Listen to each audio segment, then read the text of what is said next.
The second individual, because he was coming up after the younger individual got in the car, he just asked me for my purse when he came up to me, because I guess he saw that the younger individual didn't take my purse as well along with the car. So he just made sure to get my purse.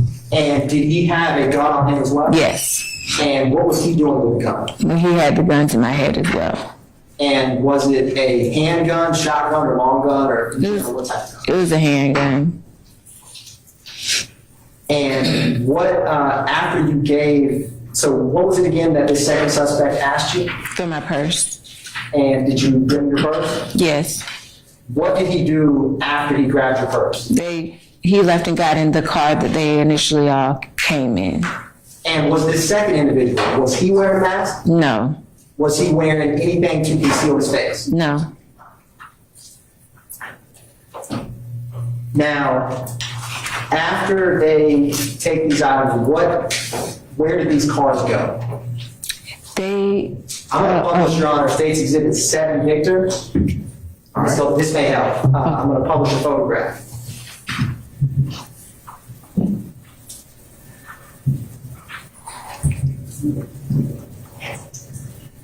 Okay. So in this, you can use the cars that are parked here. Where would your car have been? My car would have been in spot 7 in front of the door I initially pointed out in the photo.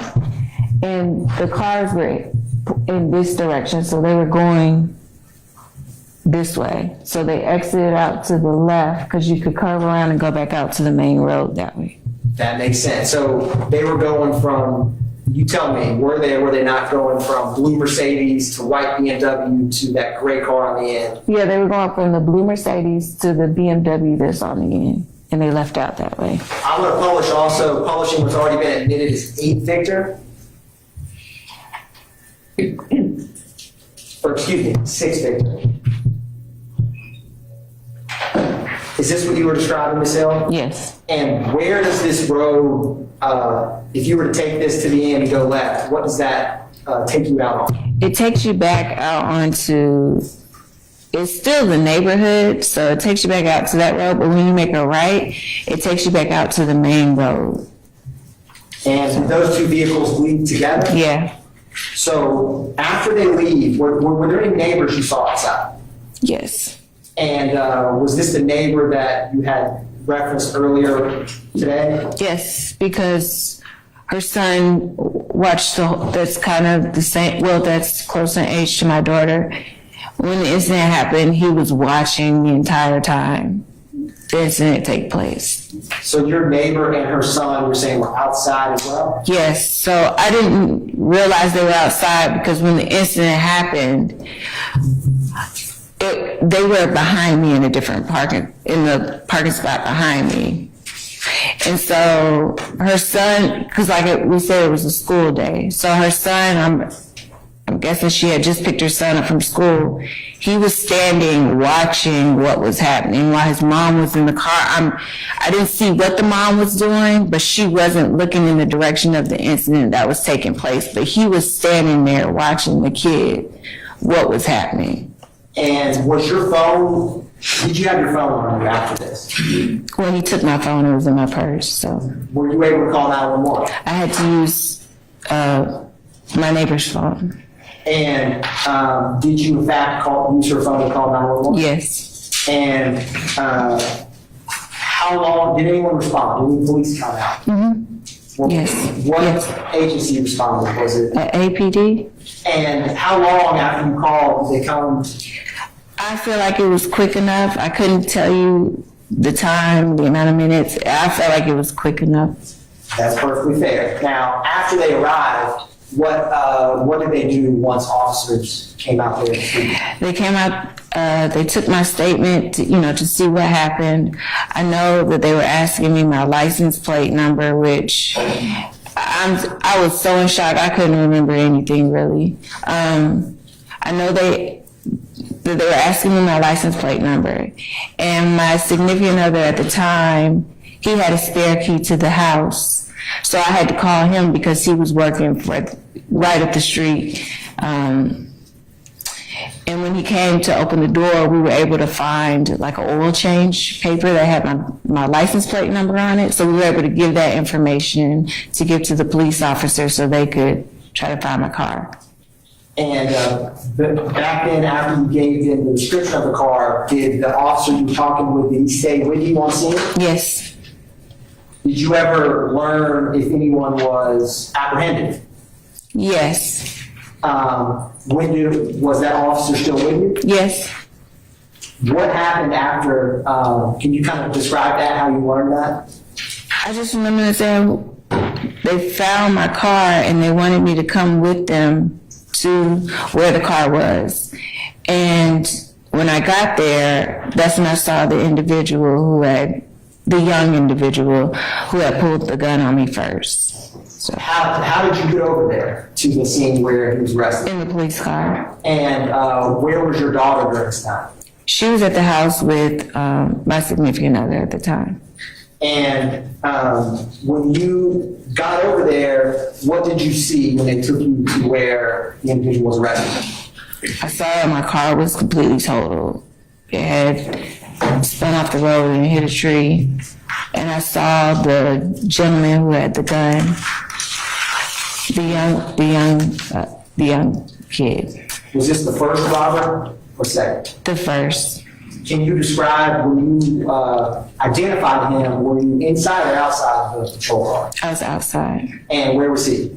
He was outside because he was in cuffs. And when you saw him, how confident were you that that was the same individual who robbed? I was 100% confident it was him. Ms. Hill, I'm going to publish what's already been admitted as 32 Victor first, and ask you if you recognize this photograph.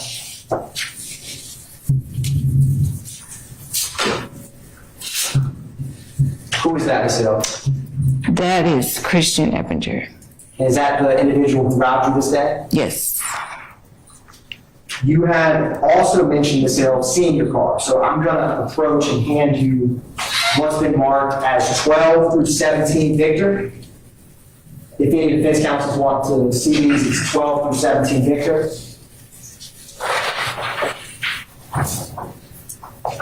Ms. Hill, please take a look at those, and when you're done, just look up at me.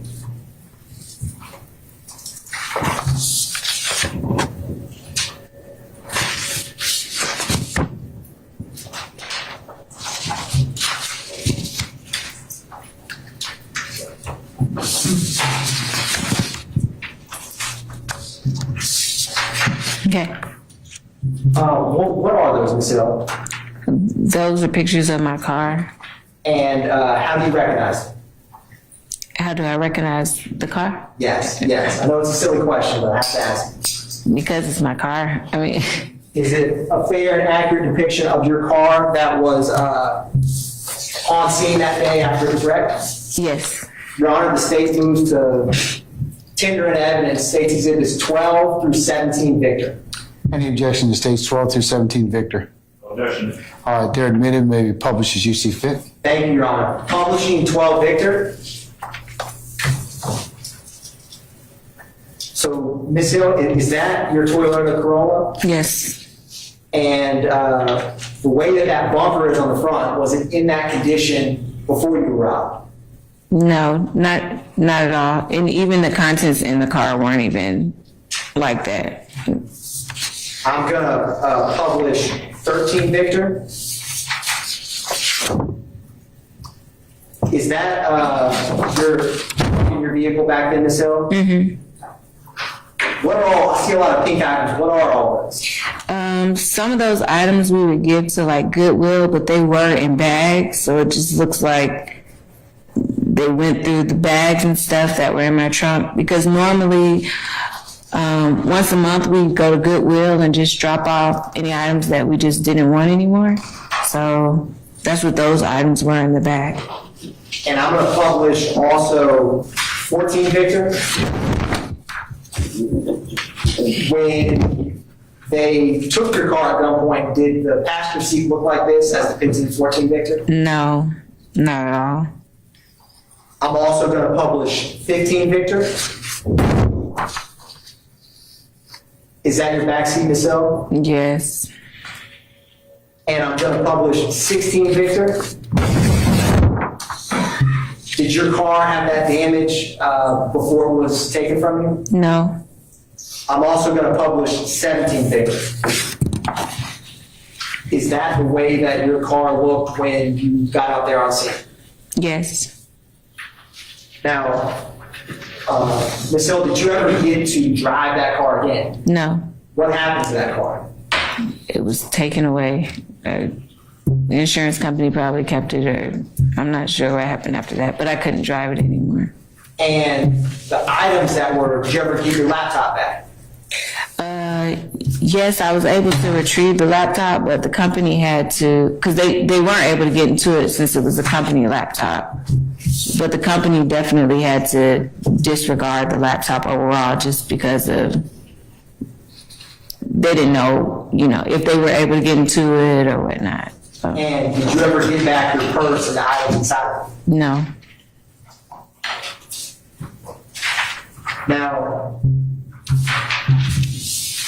after all this took place, Ms. Hill, did you ever have any contact with the district attorney's office? Yes, they kept me informed with what was going on with the case. Did you ever provide input on what you would like to see happen with the case? Yes. And did you ever, were you present when the suspect pled guilty to that offense? Did you? Yes. What did you say when you went to court that day? Objection, Roland, Your Honor. I'm sorry, who was that? Mr. Adams? Sir, I'm going to sustain the objection. Yes, Your Honor.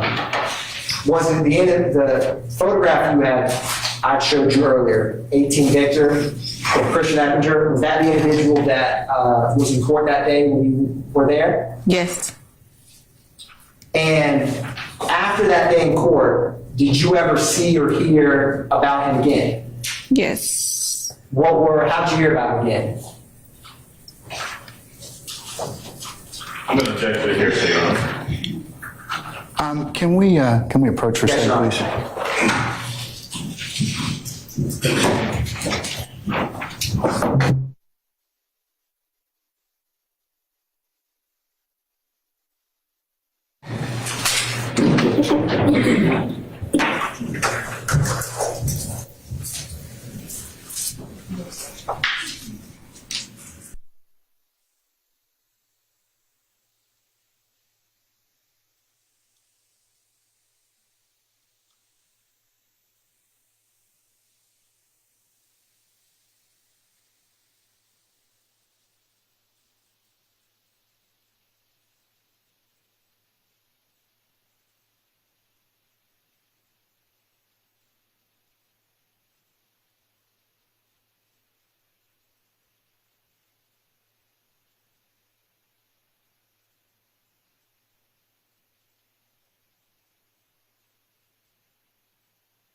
you said that you knew exactly who it was. How did you know that exactly the individual that they had arrested was the person who robbed you at gunpoint? Because I saw him when he robbed me at gunpoint. And what is the main road that they had went out to after they left your mall drive? I can't think of the actual main road at the time. I just can't think of it. What were you ever able to observe or see your neighbor's son reaction when this robbery happened? Yes. What was that I'm reaction? gonna be that's the relevance in your state. So we had two objections. One was from Mr. Adams, the second was from Mr. Matthews. I'm going to sustain the objection. Yes, Your Honor.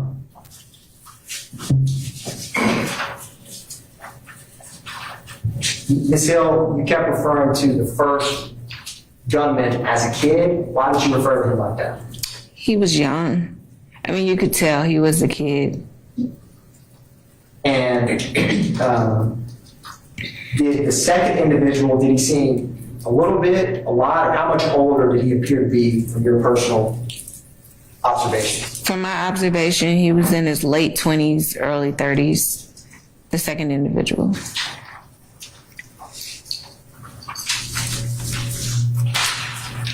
How is your daughter doing this present day? She's doing great, but she does remember everything that happened, but she's doing just fine. Ms. Hill, after this happened on May 11, 2016, how much longer did you live at 245 Mall Drive? I left that day. The day the incident happened, I moved that day Why did you move, Ms. Hill? because I just no longer felt safe in that neighborhood. Not only that, with them having all the contents of my information in that purse, I didn't know if they'd come back or, you know, I just didn't feel safe any longer there for me or for my daughter. Understand. Thank you, Ms. Hill. One brief moment, Your Honor. Yes, sir.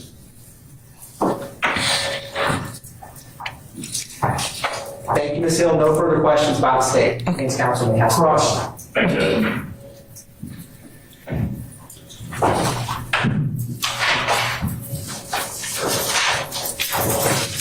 So good morning, ma'am. Good morning. My name is Keith Adams, and you and I have not met before, is that right? That's correct. You did have a chance, though, to speak to Brian Steele, gentleman who's sitting back there a little early this morning, is that correct? Yes, I did. All right.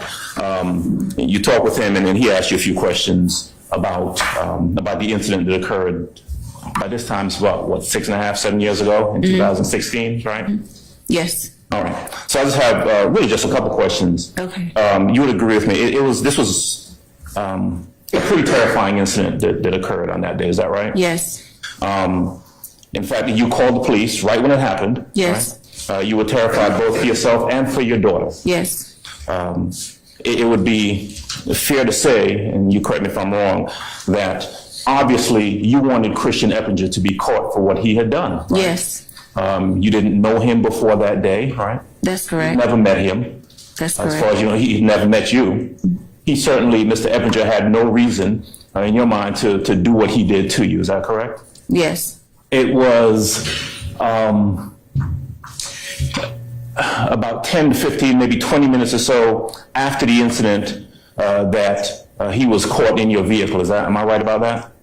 Like I said, I wasn't sure the time. I wasn't calculating the time frame of. It wasn't long. Yeah, it didn't take too long. And the police actually responded pretty quickly when 911 was called, right? Yes. They came, and you were in fact able to give them a description of this individual. Look, the person you keep referring to as a kid, right? At the time, yes. Right, and also somewhat of a description of the other guy who got out of the car as well. Yes. Now, Christian Eppinger, or the person you would later come to know as Christian Eppinger, walks up to you. He's got a gun, and he puts the gun to you, correct? Yes. The other guy did the same thing as well. Yes. Your car pulls off, and it's sometime after that, after you've spoken to the police, that you are taken to the location where your car, as you see, has been crashed or is off road against a tree somewhere. Correct. In the pictures that we've seen. Yes. Christian Eppinger is outside of the car, right? Yes. He has obviously been arrested and caught by the police. Yes. And you recognized him right away. Right away. You recognized him because his face was, he was a kid, you recognized his size, you recognized what he looked like. Yes. All right. The other person who had gotten out of the car early with the gun, you didn't see that person. He wasn't caught. That person wasn't caught. Okay. But if I'm correct, you actually saw that person. You would have actually recognized that person again. I would. Okay. All right. You are, I'm going to presume, someone who is attentive to detail and Yeah. Okay. Yes. All right. Now, Mr. Eppinger ultimately came to court on that case. Yes, he did. You came to court as well. Yes. You were present when he was convicted of that crime that he committed, right? Yes. Okay. Now, that was back in, the incident happened in 2016, and it was sometime after that after he was caught, as he came to court, and he was in fact held accountable for what he did to you. That's correct. All right. Now, I want to talk to you about today. You are here today in 2024, and you are testifying to this jury about what you remember from that day, correct? Correct. And then you have testified to the best of your recollection. You remember it pretty well. Yes. Now, I've asked you already whether you spoke to Mr. Steele. Ms. Steele and I work together, and we represent Jeffrey Williams. You know that. Okay. Okay. And do you know Jeffrey Williams? I don't know him personally, no. But you know who he is. But yes. You know that he is an entertainer. Objection, Your Honor. This is Relevant. a standing objection. Okay. Well, I'm gonna get right to the point. Okay. Jeffrey Williams was not at your car holding a gun to you on the day this incident occurred, correct? That's correct. Right. You have no reason to tell this jury, no personal knowledge that Jeffrey Williams was in any form or fashion involved with your carjacking on that day, true? That's correct. All right. Ms. Hill, that's all I have for you. Thank you very much. Okay. Anybody else? Ms. Matthews? Thank you, Judge.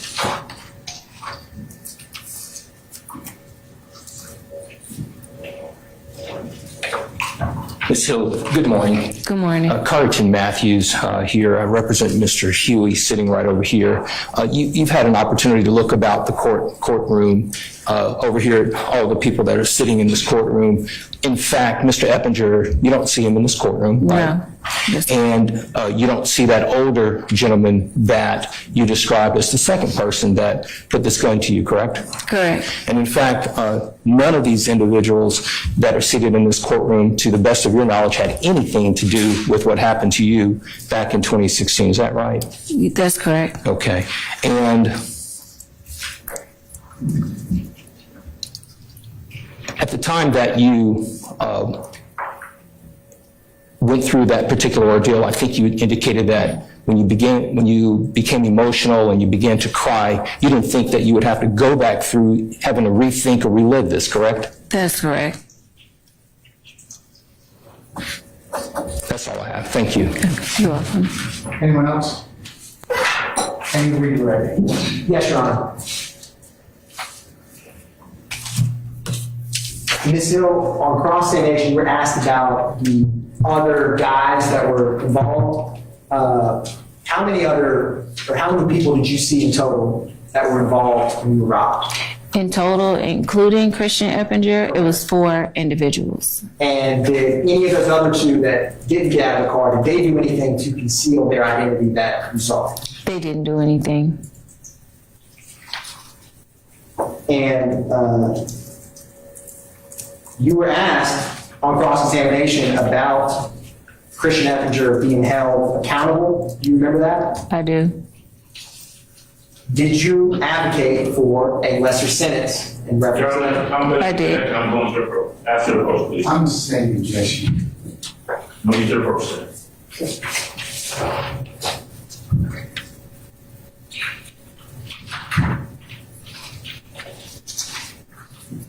Ms. Hill, thank you very much. No further questions. Okay, thank you. No, sir. All right, and Ms. Hill, be permanently temporary, excuse me. She may be partly excused, Your Honor. All right, so I'm going to permit excuse you, witness. We appreciate your patience with us. Just don't discuss your testimony with anybody except the attorneys in this case, okay? Okay, All right, thank you, madam. Be well. thank you. All right.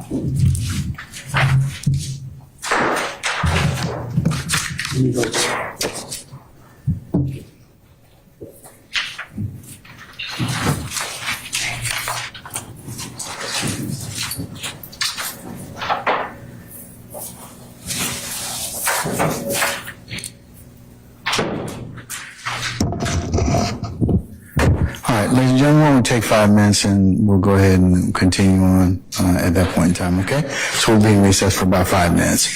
All right, all rise.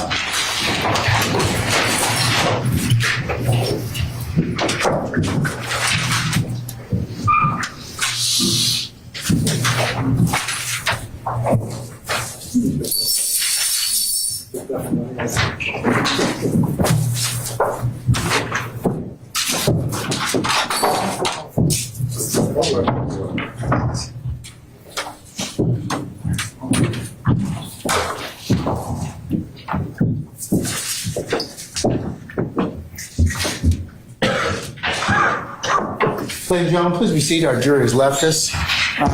Okay. State, who's our next witness? Investigator Mark Belnap. I'm sorry?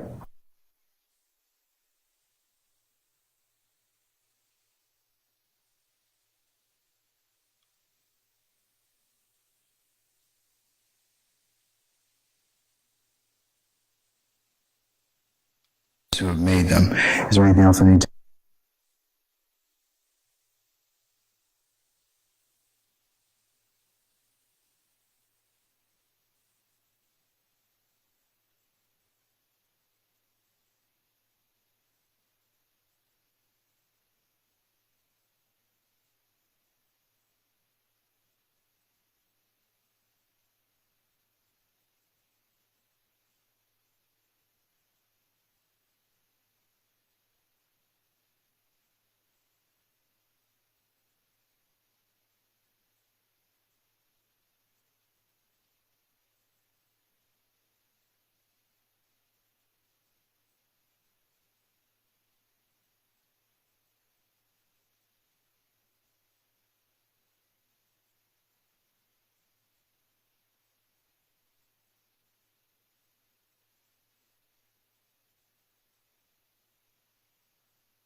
You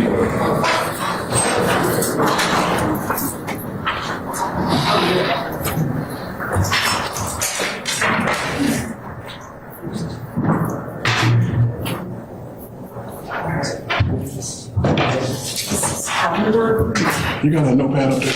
I'm sticking up. Well, I'm sorry, what you need? Yeah. What's that? Okay.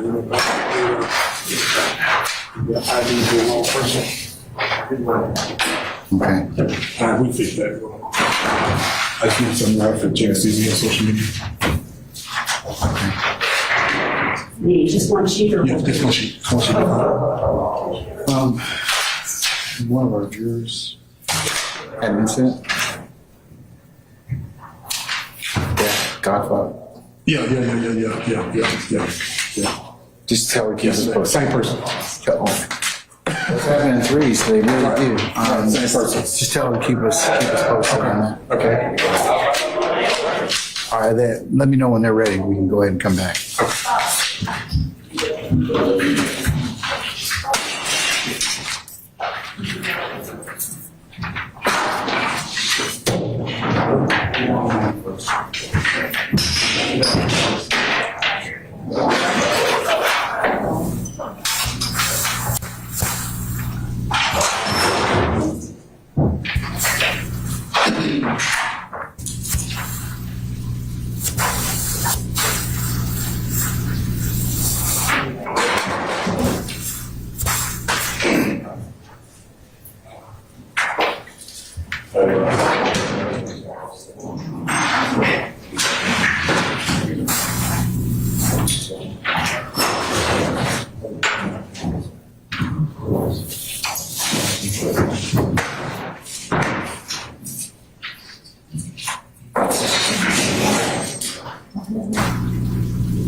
The rain contact you got on 22nd.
I don't know.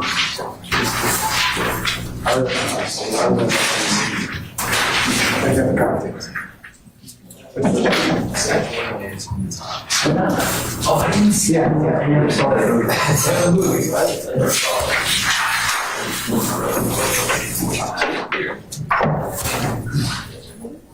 All right, so Dirk.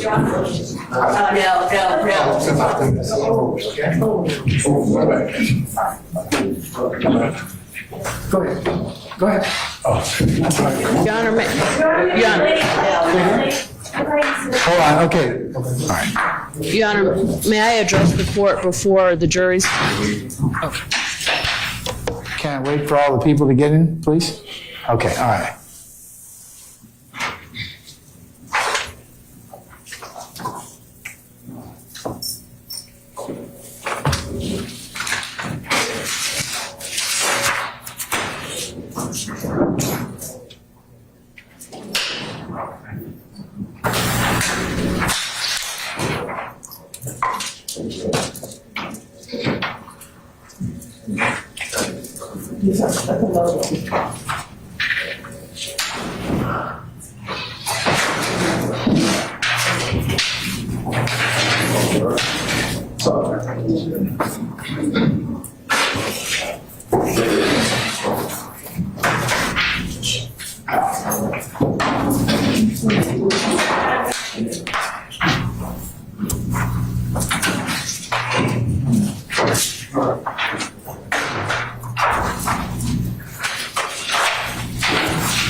I judge everybody back.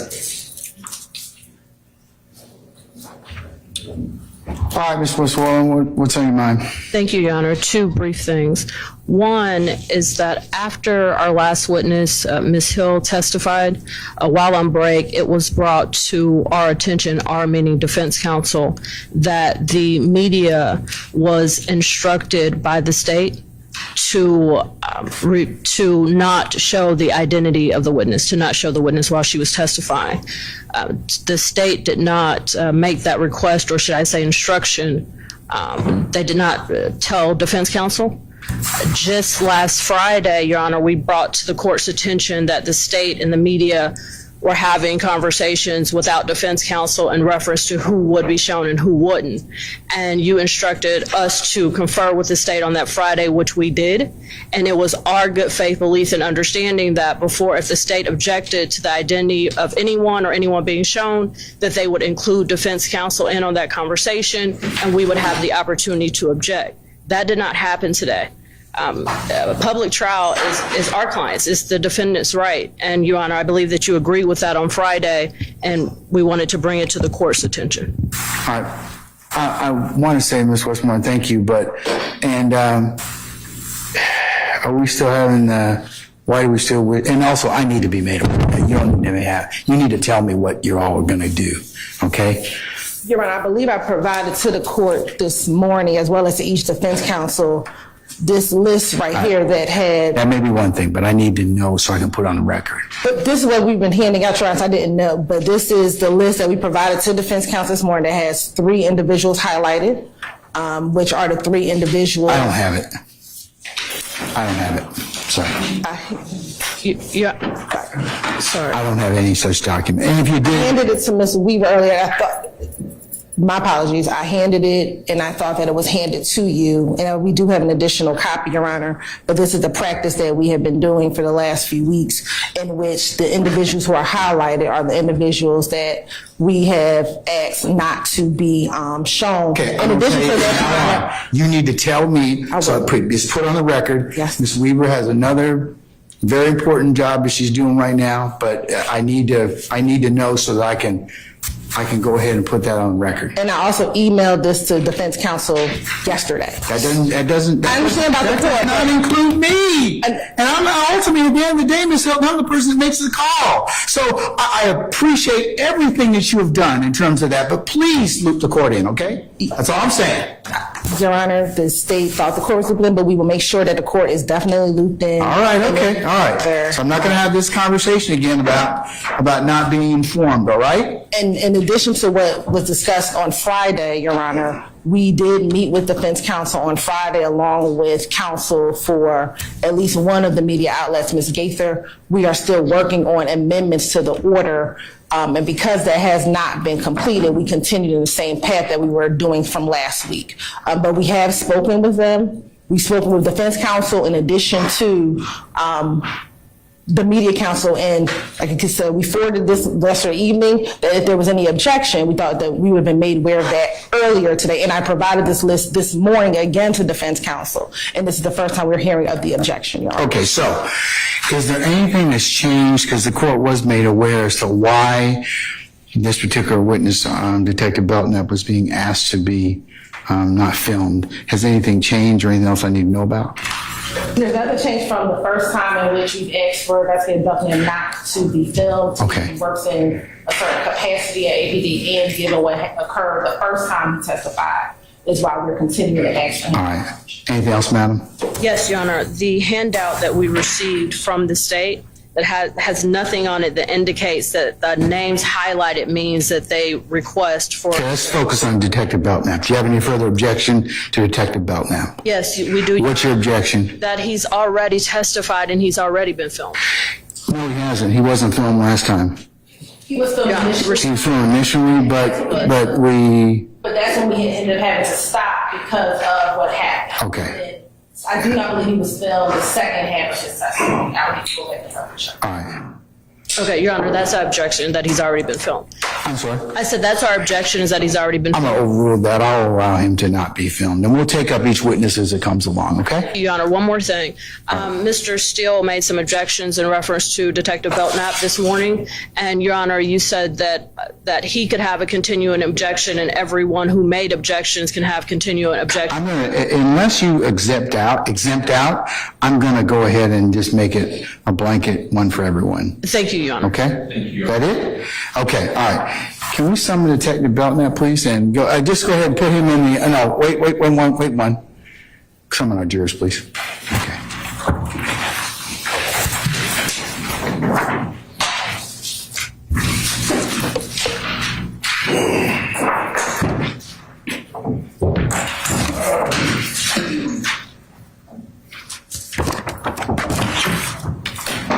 Don't worry about it. Don't even worry about it.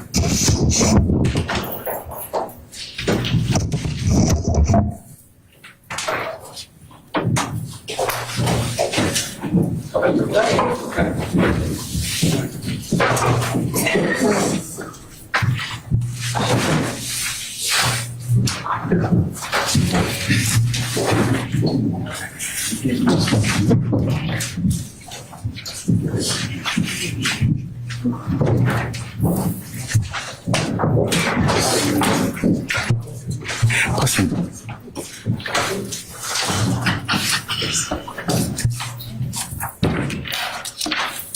All right, ladies and gentlemen, please be seated. All right, thank you, sir. Ladies and gentlemen, jury, before we call our next witness, for your consideration, I need to read you an admonition, okay? So then we'll call the witness.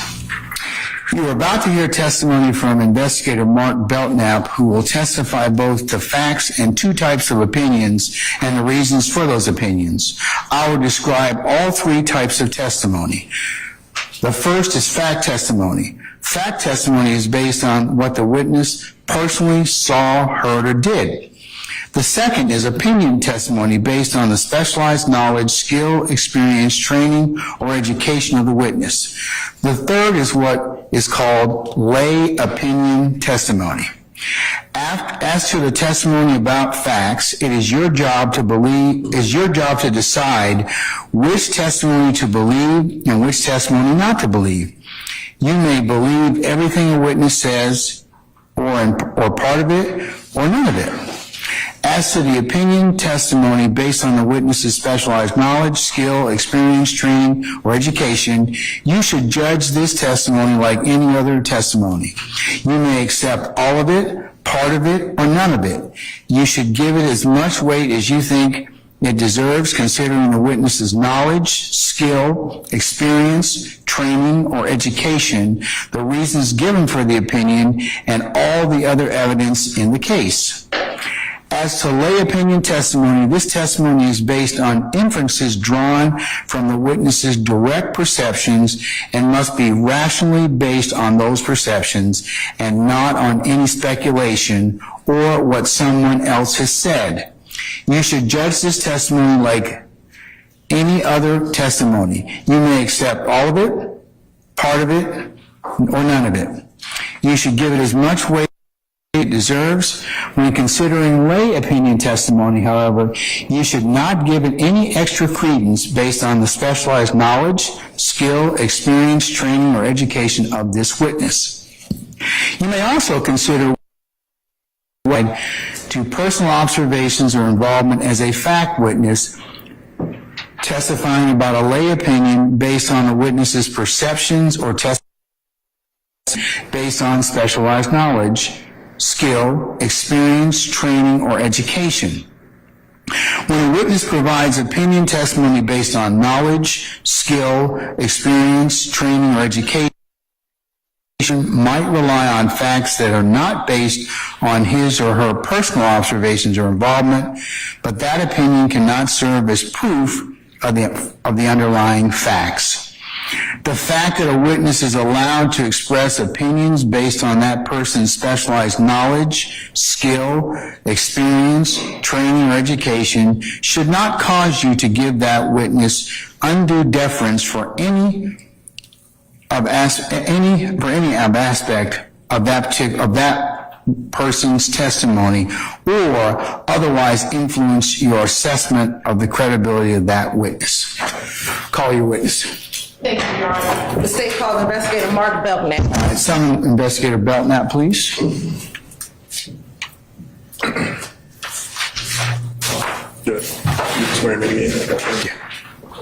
Investigator Belnap, good morning, sir. Sir, if you would please approach your witness stand. Once you get there, if you would turn and face Sergeant Ingram and be sworn as a witness before you sit down, sir.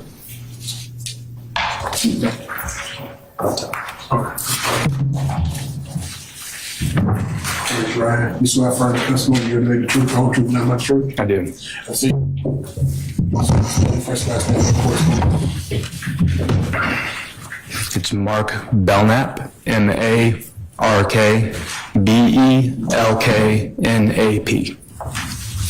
And welcome back, Investigator Belknap. Just for a reminder, where are you employed?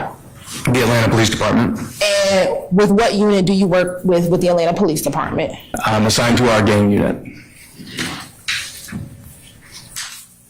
And just again, how long have you been with the Atlanta Police Department?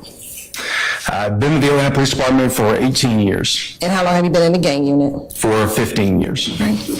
And when you were here in November, you gave some overview of gangs and gang culture, correct? I did.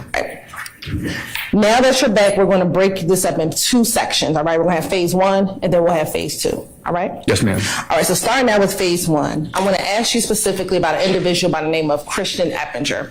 Are you familiar with an individual named Christian Eppinger? I am. How are you familiar with Christian Eppinger? From various criminal investigations. Okay. And when did you first learn about Mr. Eppinger?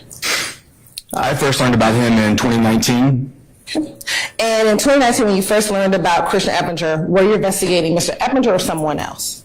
Someone else. All right. Who? Quintavious Robinson. And during that time, did you learn if Christian Eppinger had any social media accounts? I did. And what, if any, social media accounts did he have? He had a Facebook account. Okay.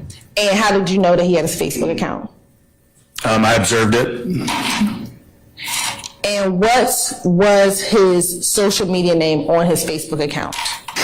The account name was Christian.Eppinger.3, and the vanity name was YSL Briss. And have you seen Facebook posts with the vanity name YSL Briss associated with Christian Eppinger? I have.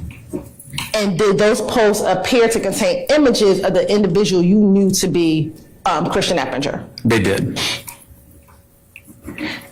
And did those posts also contain other individuals that you know of who are affiliated or associated with the Young Slime Life or YSL gang? They did.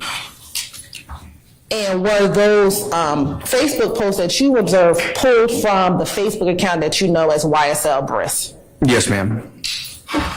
You want permission to approach? You may have shown those to defense counsel already? Yes, Your Honor. They've been provided these about a week ago, but I'll have a packet if anybody wants to relook at them. All right.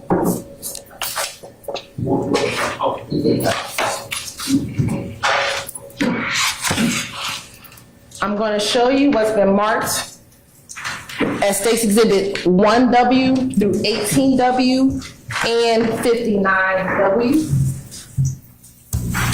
If you can take a moment and look at 1W through 18W and 59W. Sure. One whiskey through 18 whiskey and 59 whiskey.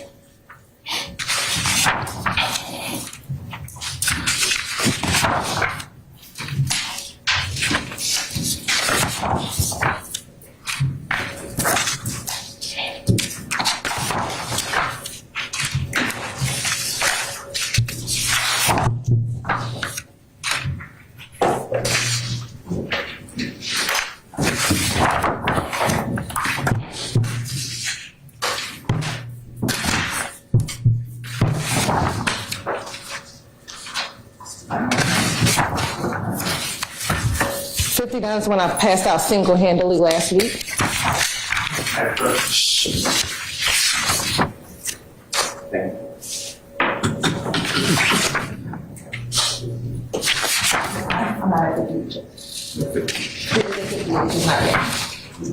You do have it.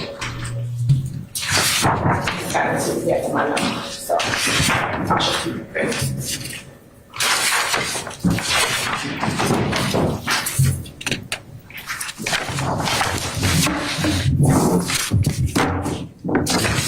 Have you had an opportunity to look at those? I have. And do you recognize them? I do. How? These are what appear to be accurate representations of posts I've seen posted to Mr. Eppinger's Facebook account. Okay. And based upon what you see account, are there any additions or deletions from these particular posts?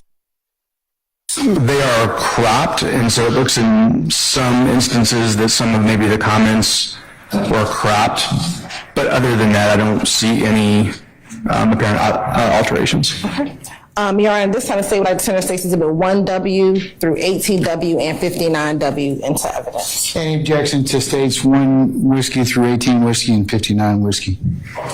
Other than already been posted, already been lodged, I should say? Okay, I'll admit them over objection, and the continued objection will be noted, okay? You may be published as you see fit. Thank you, Your Honor. First, we want to start with 1W.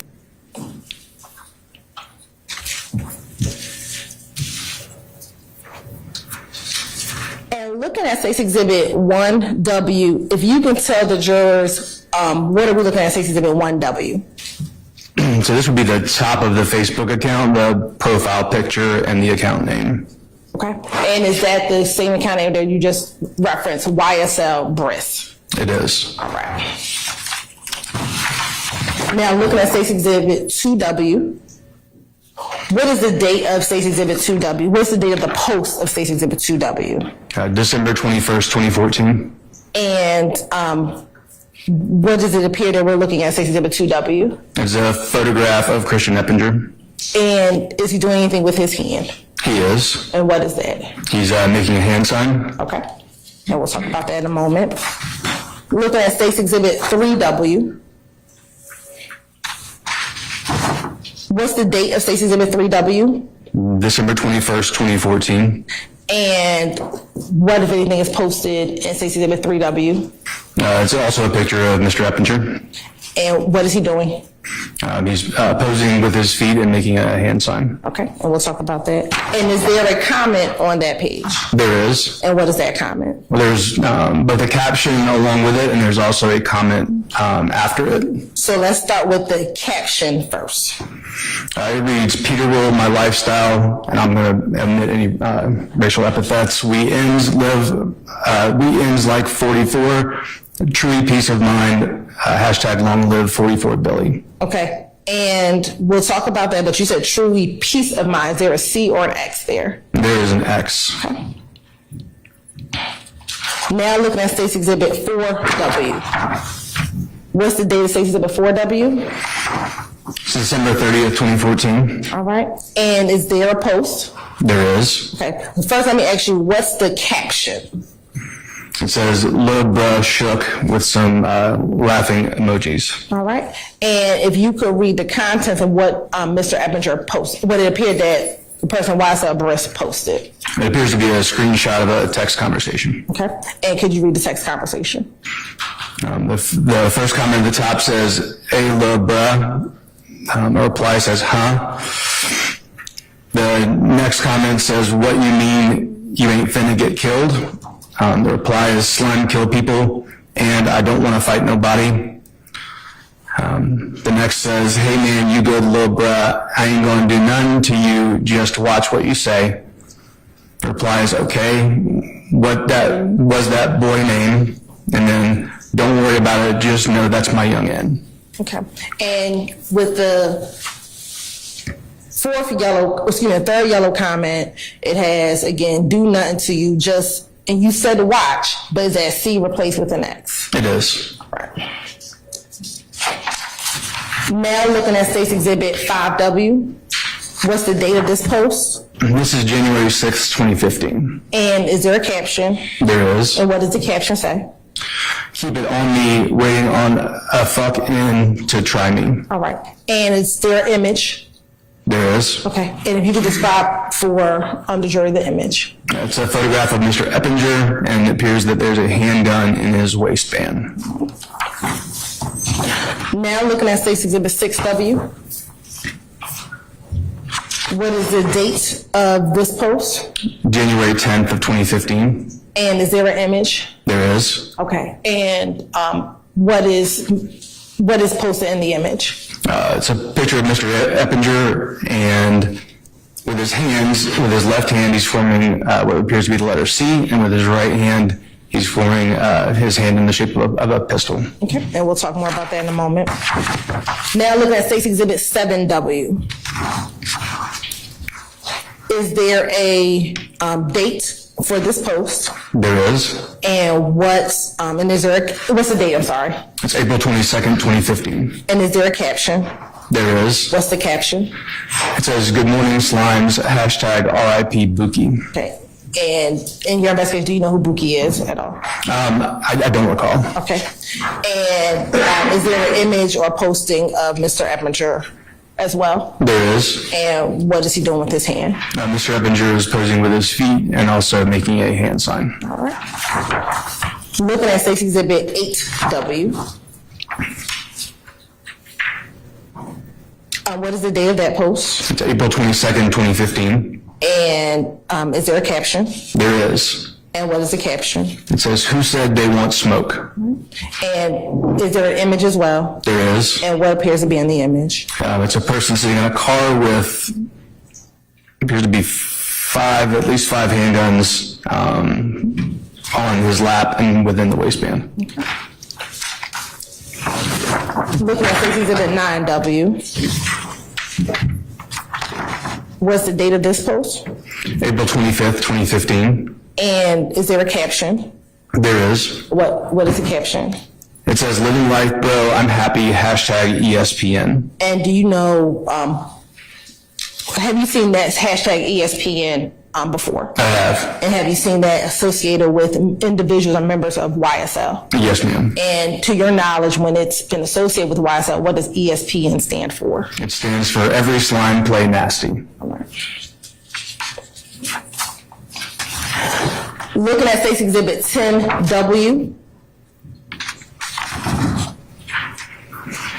What's the date of State's Exhibit 10W? It's April 29th, 2015. And is there a caption? There is. And what's the caption? It says, "I'm done talking. Anybody want smoke?" And is there an image? There is. And what is in the image?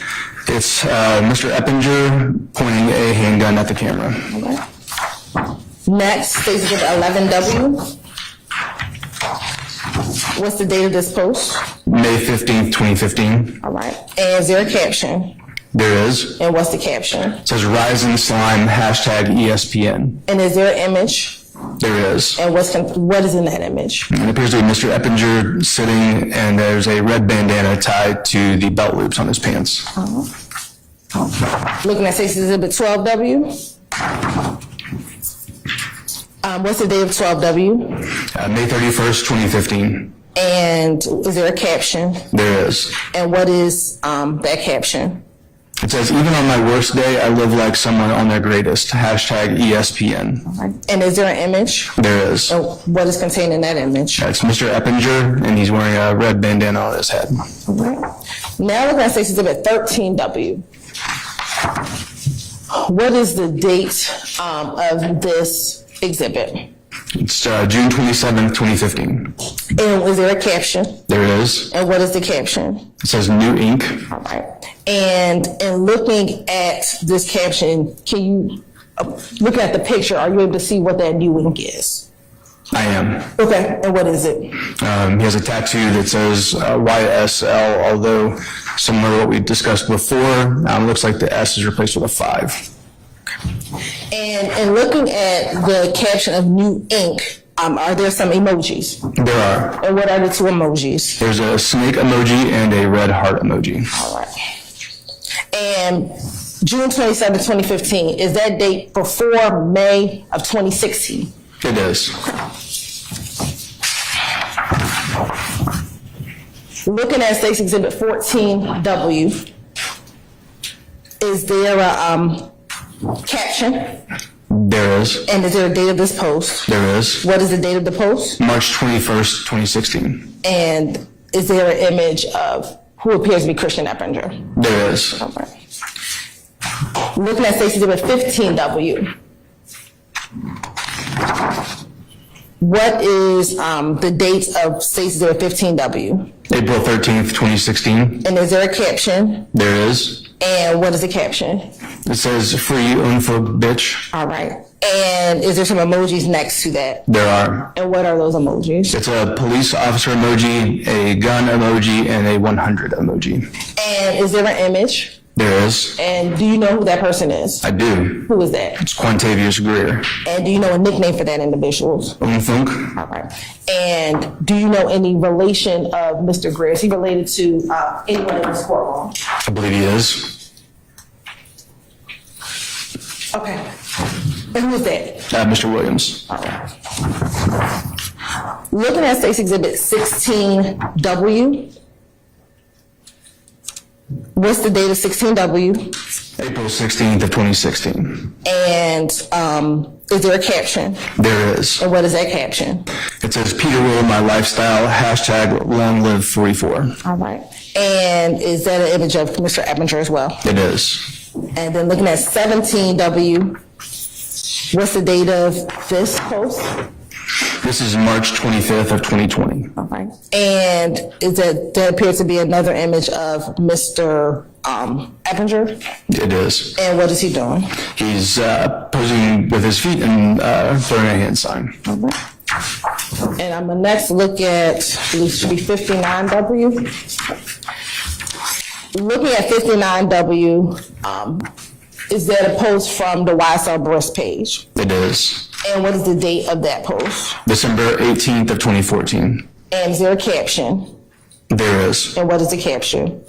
It says, "If you can't make it, take it." All right. And again, you said if you can't make it, take it. Is that X replacing a C? It is. All right. And do you see Mr. Eppinger in that post? I do. Okay. And which one's Mr. Eppinger? He's the person on the left. All right. And do you know who the other person is on the right? I can't tell who that is. Okay. And now looking at 18W. What's the date of ACW? April 19th of 2020. And do you see is there a post? There is. And who is this person in this post?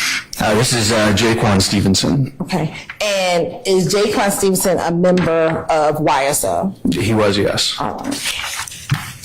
And did he have a nickname? He did. And what was his nickname? Rudy.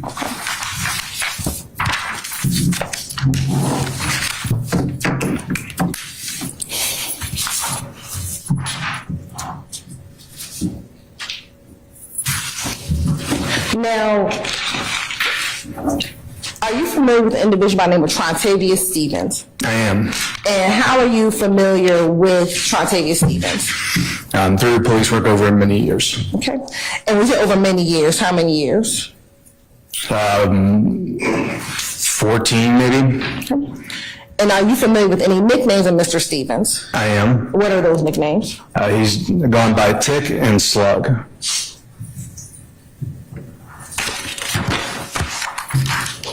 And you said over 14 years, when was there a first encounter or gang intelligence encounter with Travius Stevens? The first encounter that I am aware of was in... The hearsay.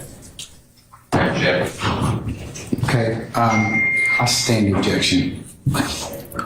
When was your first gang encounter with Travius Stevens? In 2011. Okay. And how did you become a part of that encounter?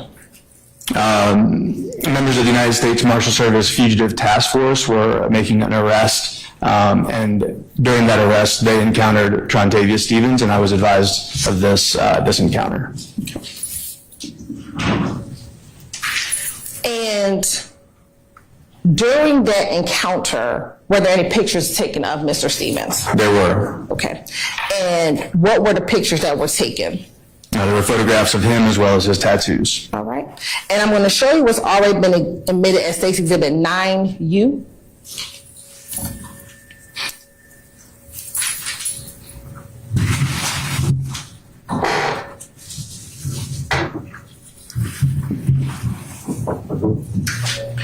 Looking at what's been admitted as State's Exhibit 9U, do you recognize State's Exhibit 9U?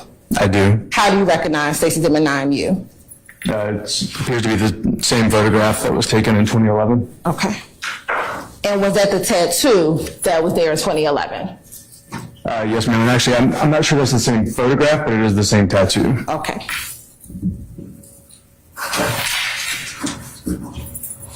Take me to 2012. Was there another gang intelligence encounter with Travius Stevens? Yes, ma'am. And do you recall what date that was in 2012? That was June 22nd of 2012. And were you involved in that encounter with Mr. Stevens? I was. How did you encounter him? He had been arrested after a traffic stop in Zone 3, and myself and another detective were called to the scene to interview Mr. Stevens. Okay. And did he speak with you when you went to go interview him? He did. And what type of questions did you ask of him? Primarily asked him about his suspected gang affiliation. Okay. And was he forthcoming with his affiliation with any gangs? He was not. Okay. And at that time, did you notice any tattoos on him? I did. What tattoos did you notice? I noticed several. The first one I noticed was a tattoo on his throat that said BFL. And did you ask him about that tattoo? I did. And what was the response that he gave you about the BFL tattoo? We object. This is hearsay confrontation.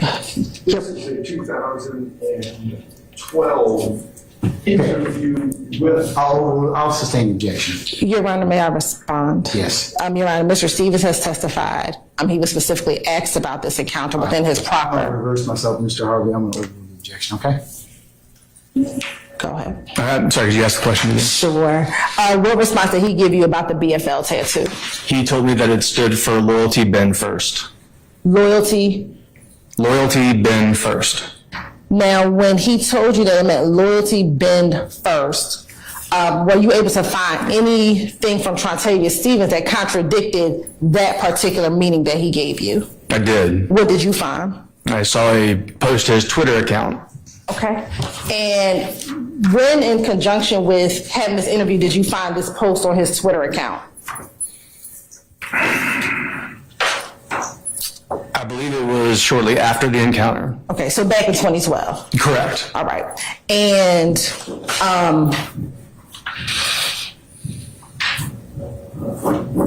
you said it was on his Twitter account. What do you call his Twitter name was back in 2012?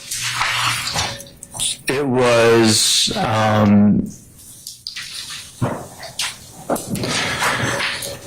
believe the account name was Bloody Slug Slat.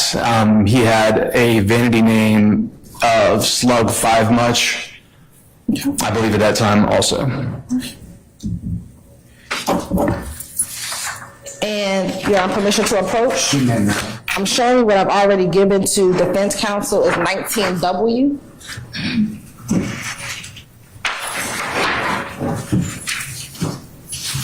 Showing you what's the mark of State's Exhibit 19W. Do you recognize State's Exhibit 19W? I do. And how do you recognize State's Exhibit 19W?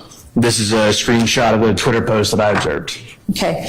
And is that the Twitter post that you're just referring to? Yes, ma'am. Does that appear to be a fair and accurate depiction of the Twitter post that you saw back in 2012 regarding what Mr.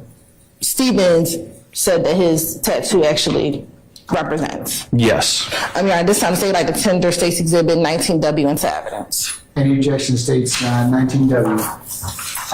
Your Honor, same objection as relevant. It will be continued. I'll overrule the objection and I'll make it continuing.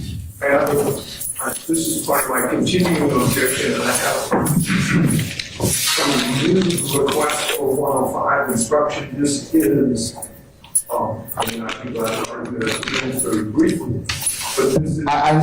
If it's argued, I remember you arguing that before, Mr. Harvey. I'll note that and overrule it and make it continuing as well. Okay, all right. This court will admit states 19 and it may be published as you see fit. Thank you, Your Honor.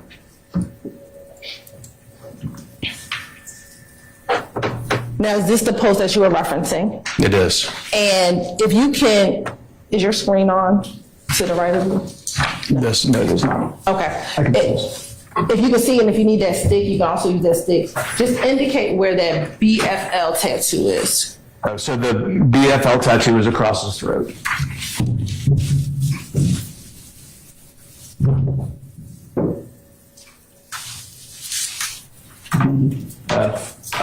And when you met with Mr. Stevens, from your observation of looking at that tattoo, could you tell if it was an older tattoo, a newer tattoo? What could you observe when you saw it back in 2022?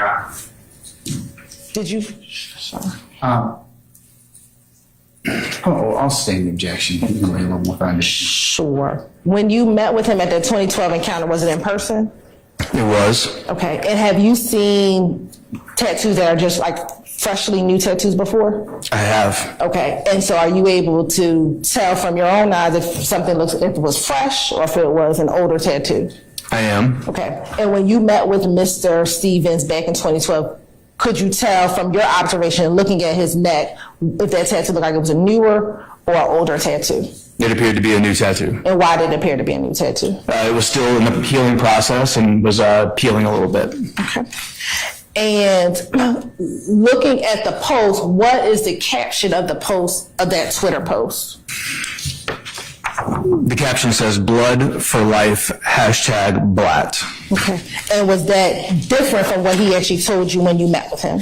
It is. And what was the date that Mr. Stevens posted that on Twitter?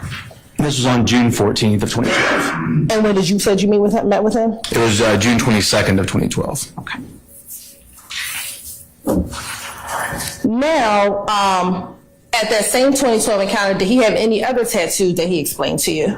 He did. What was that? He had one behind his right ear that said 75K over 18. And I'm going to approach with what's the Mark States Exhibit 20W, which has been previously shown to defense counsel, but shown again. Looking at States Exhibit 20W, do you recognize Exhibit 20W? I do. And how do you recognize States Exhibit 20W? This is a photograph that I took in 2012. Okay. And does that appear to be a fair, accurate depiction of the picture that you took in 2012? It is. And what is that the picture of? It's a picture of the tattoo behind his ear, reading 75K with a division sign over 18. Your Honor, this time to say like Tender States Exhibit 20W into evidence. Any further objection to states 20W? All right, 20W is admitted, continue, or over objection, continuing objection, and may be published as you see fit. All right, looking at States Exhibit 20W, if you could just indicate to the jury where that 75 over 18 tattoo is. It's right in the center of the photograph behind his right ear. And when you met with Mr. Stevens back in 2012, what did he tell you that the 75K over 18 tattoo represented? He said that it meant that he had $75,000 when he was 18 years old. Okay. Not that, was it that he was trying to get 75,000 or that he had it when he was 18 years old? He said that he had it when he was 18 years old. And to your knowledge, if you know, in 2012, about how old was Mr. Stevens in 2012? He was 19 years old. Okay. Now, also during this time, were you ever able to observe any videos of Mr. Stevens representing his affiliation with the Blood Gang? I was. Where did you find those videos?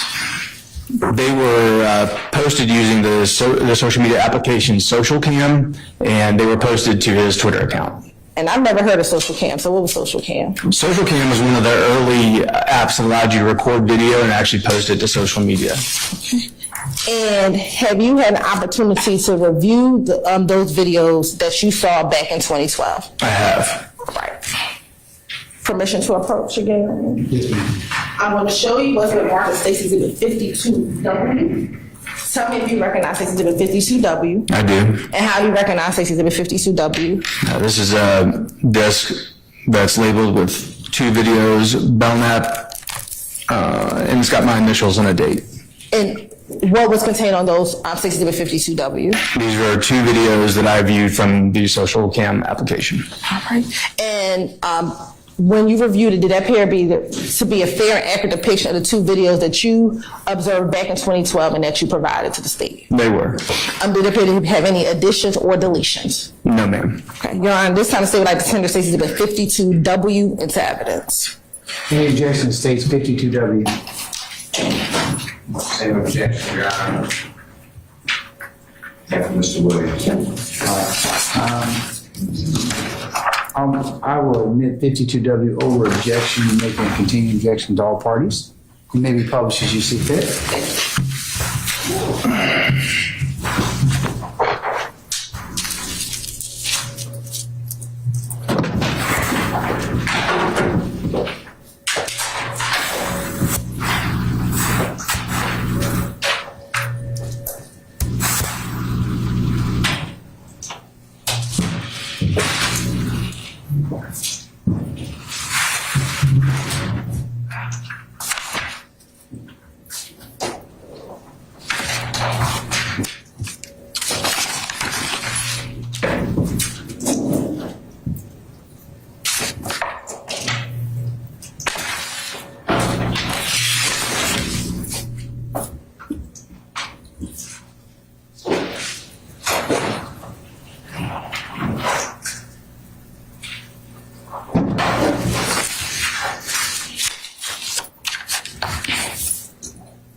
Yes, ma'am.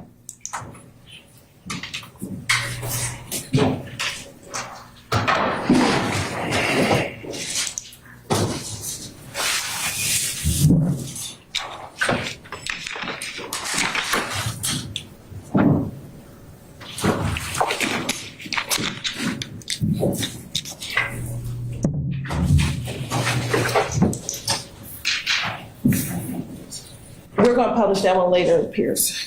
We're having some technical difficulties. All right. Looking at Going to 2014. After 2012, did you have any other encounters with Mr. Stevens? I did. Okay, and when was that? October 11th of 2014 And where did you encounter Mr. Stevens in October 11, 2014? at 2915 Macon Drive. And what happened during this encounter? At that time, I and other members of the United States Marshal Service Fugitive Task Force were arresting Mr. Stevens for some outstanding arrest warrants. Okay, and what were those arrest warrants for? It was for an armed robbery. Okay. And did you see or speak with Mr. Stevens? I did. And what, if anything, did you all speak with him about? I photographed his tattoos again during this encounter, and I asked him about some tattoos I observed on him that I had not seen previously. Okay. I'm going to show you what's already been admitted as Safety Exhibit 4U.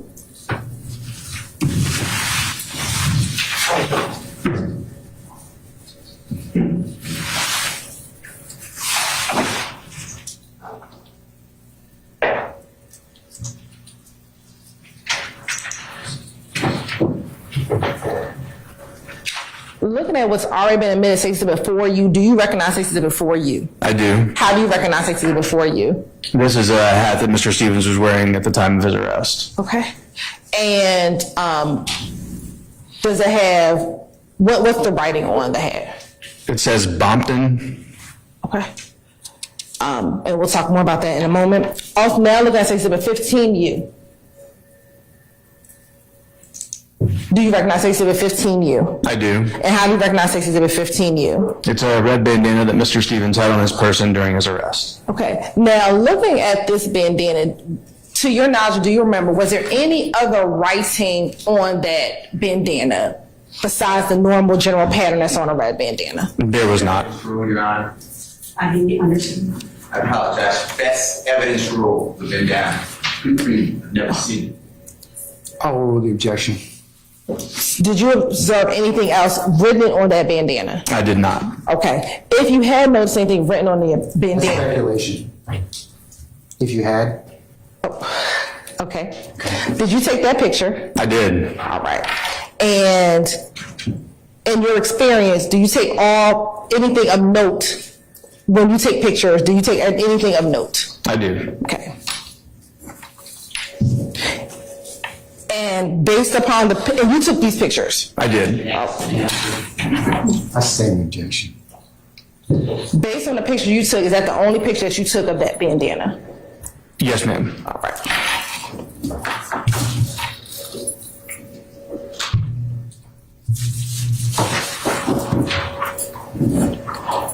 Was there anything in your encounter with Mr. Stevens on that day, October 11, 2014, that you observed that would indicate that either the bandana or the hat was merch or merchandise from a concert?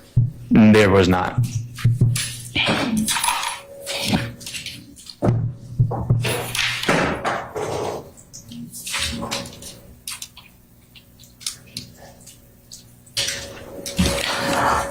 Now, you talked earlier about wanting to notate any additional tattoos. Did he have any additional tattoos on his body that he did not have when you met with him in 2012? He did. Okay. And what were those additional tattoos that you saw? There were quite a few new tattoos, but two that I took note of. One was on his hands, or across the back of both hands, and one was on his left side, on his rib cage. Okay. And I'm going to show you what's already been admitted. First, it says Exhibit 2U. Looking at Stacey Exhibit 2U, do you recognize Exhibit 2U? I do. And how do you recognize Exhibit 2U? This is a photograph that I took. Okay. And was that one of the newer tattoos that you had saw on his body? It is. Okay. Now looking at Stacey Exhibit 3U. Looking at Exhibit 3U, do you recognize Exhibit 3U? I do. How do you recognize Exhibit 3U? That's another photograph that I took. And what's it contained on that tattoo? It says, "Can't fight fate." Okay. And again, looking at that, you said "can't fight fate." Is the C replaced with a K? It is. All right. And looking at Exhibit 7U. Do you recognize State's Exhibit 7U? I do. How do you recognize State's Exhibit 7U? These are photographs of Mr. Stevens' tattoos. Okay. And are those two separate photos? They are. Combined into one? Yes, ma'am. Okay. And are those the additional photos that you took back in 2014? These are not the photos that I took, but they are the tattoos that I observed. Excuse me, thank you. And what are from this 7U picture, what are the two pictures, what are the tattoos that you observed back in 2014? They read across the hands from right to left, Cleveland Ave, and Rock Crew across the fingers. And now I want to show you what's been admitted, State's Exhibit 8U and 8UB. Particularly looking at the tattoo with the snake, did you see those tattoos back in 2014? I did not. Okay. Now, going back to State's Exhibit 2U,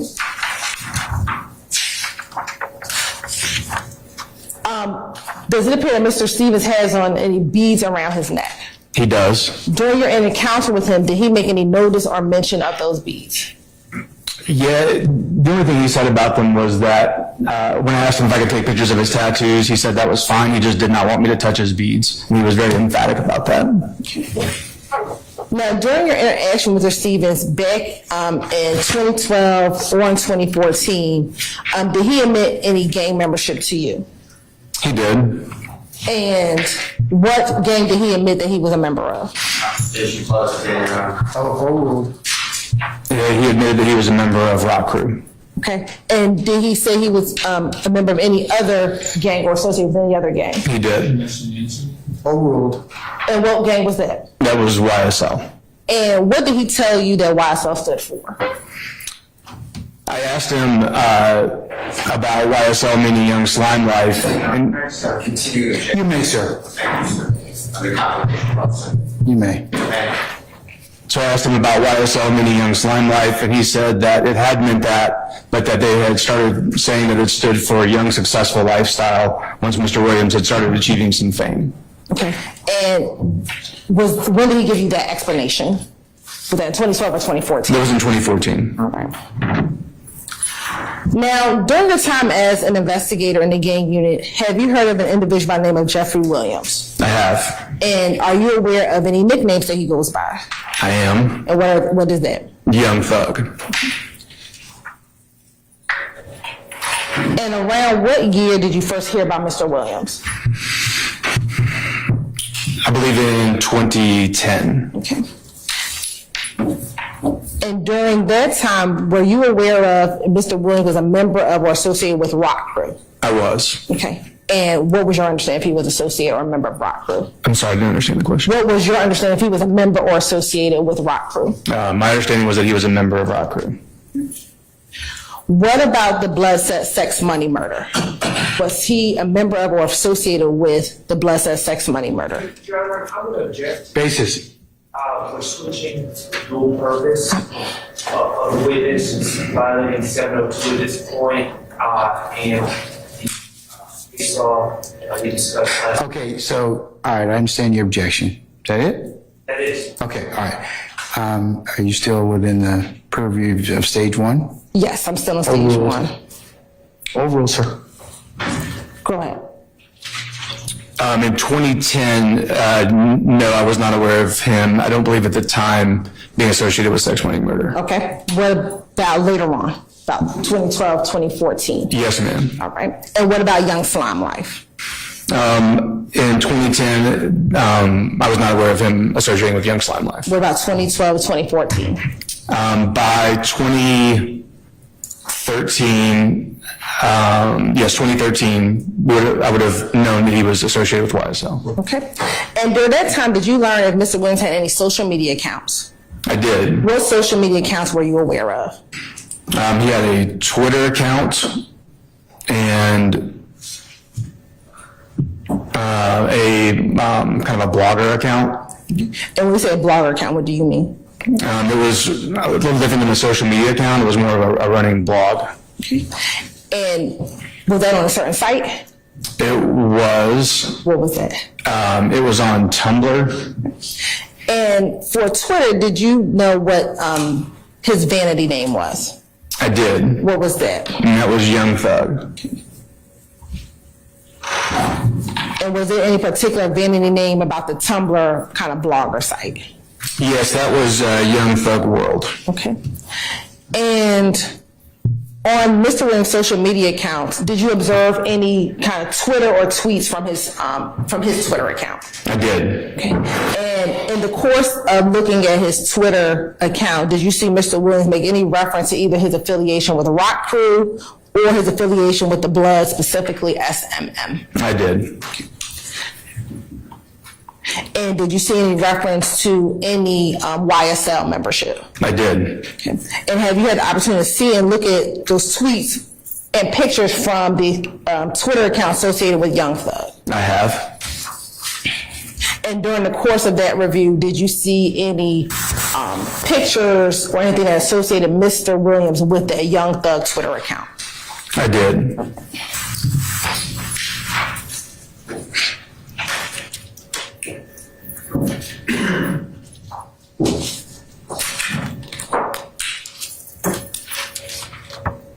I'm going to first show you what's been marked as 6 Exhibit 21W through 41W.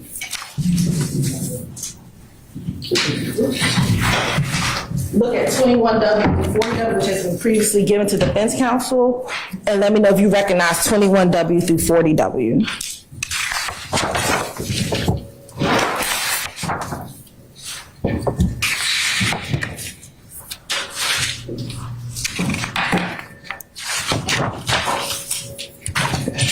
And I'm sorry, it should be 42W, I apologize.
Before we get started, or continue, I should say, might be best to break in from lunch at this point in time. Sure. Okay, all right. Ladies and gentlemen, you okay with that? Yes. Okay, all right.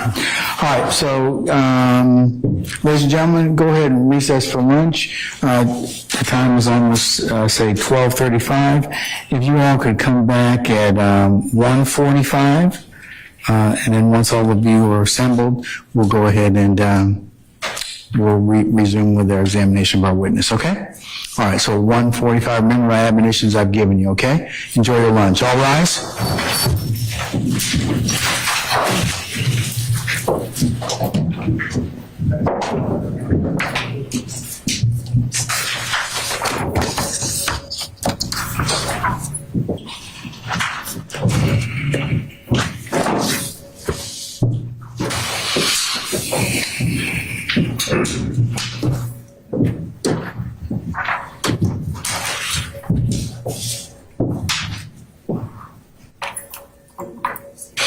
All right, ladies and gentlemen, please be seated.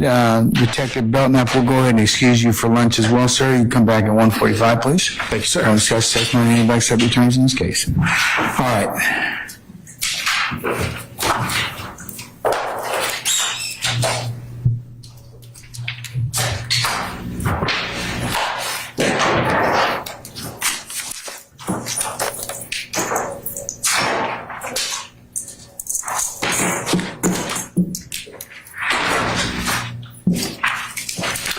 right, ladies and gentlemen, we'll be in recess until 1:45, and we'll see you all back then. We'll get started. Okay? We're in recess. Thank you.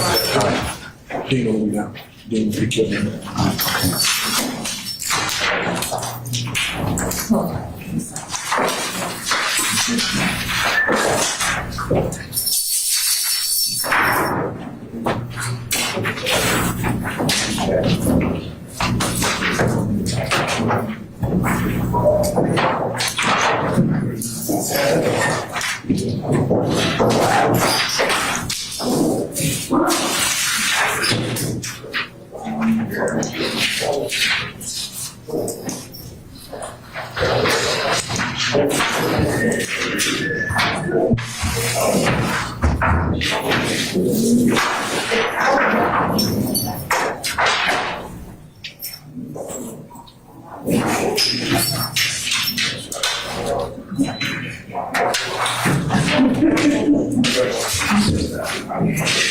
All right, Wes, I'm coming up with you. Just give me, I think these on the way out are ready to get me, so.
jurors back, Sergeant Newman? Yes, sir. All right, if we can summon our jurors for me, please.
All right, ladies and gentlemen, please be seated. I'll observe present counsel. All right, thank you, Sergeant Ingram. All right, Ms. Hilton, you may continue with the examination now. Thank you, Your Honor. Now, before we left off, we had some technical difficulties with 52W. So now, before we finish with where we ended, we'll go and publish now 52W.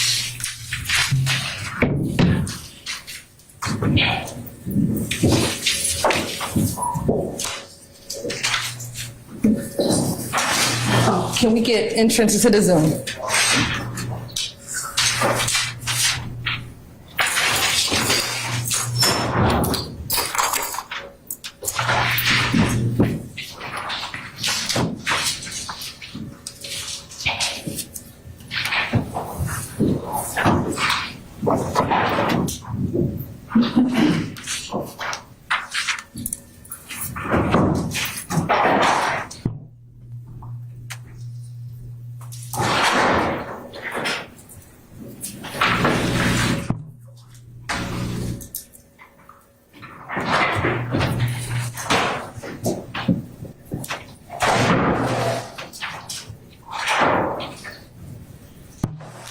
Okay, first looking at the first video on 52W. Again, Investigator Buckner, do you recognize that the entry part of 52W? The entry, I do. okay.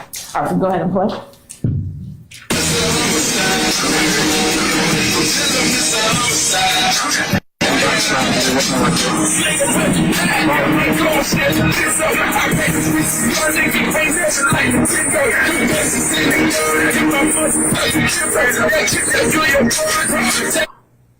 I'm going to pause right here, and that's at 18 seconds in the video. Who's the person who's captured on the video? Travius Stevens. All right. And we'll talk, there was some writing on the video. Did you put that writing on there? I did not. Was that writing a part of the video when you first saw it and when you downloaded it? It was. Okay.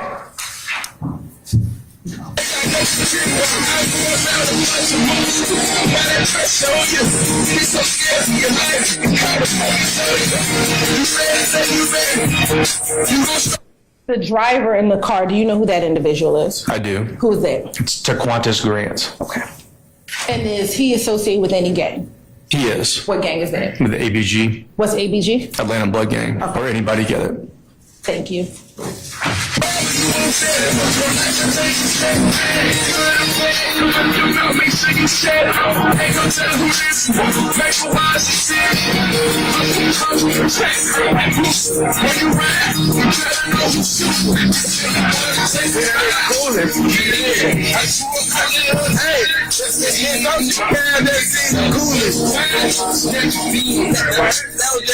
Young Cooley right now. They're supposed to have this in the line. I just had him in the line. Yeah, I just caught a line in the line. He look like, who the fuck is those guys? Those guys are balling. Aren't you Young Cooley? I fuck Cooley boo. You think y'all in that line? I bet the whole man in that line standing. I bet he would never be standing in no damn line. Yeah.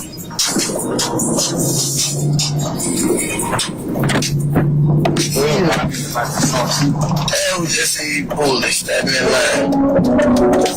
Push. And Troy, you gotta put that up. We got looking for him. What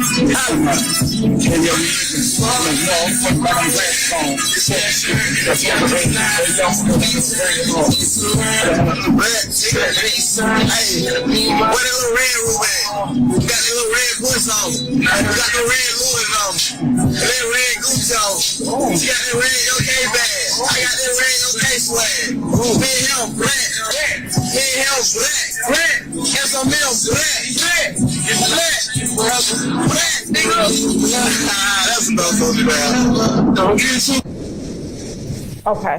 So within that, do they make a mention of SMM? They do. And what about black? They do. All right, we'll talk about that in a moment. The next video, Which is? 52W video 2.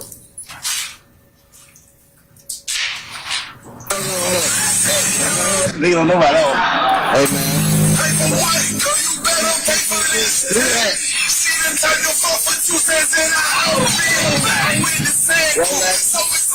Homies on homies.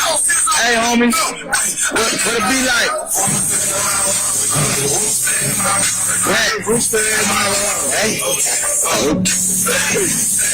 Hey, go ahead.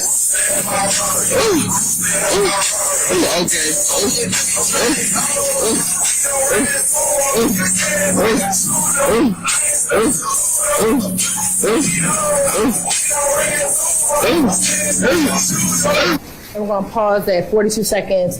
Who are the two individuals in this video?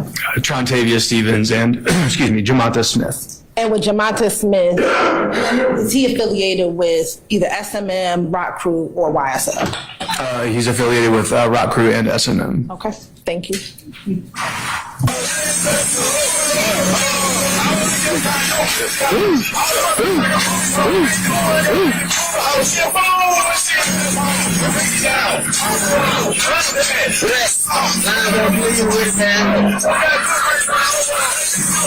First that my motherfucking blood, homie.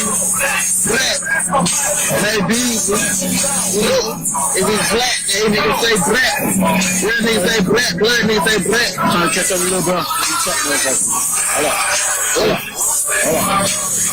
Yeah, you y'all up when you get through. Bruce is in now. When you get through.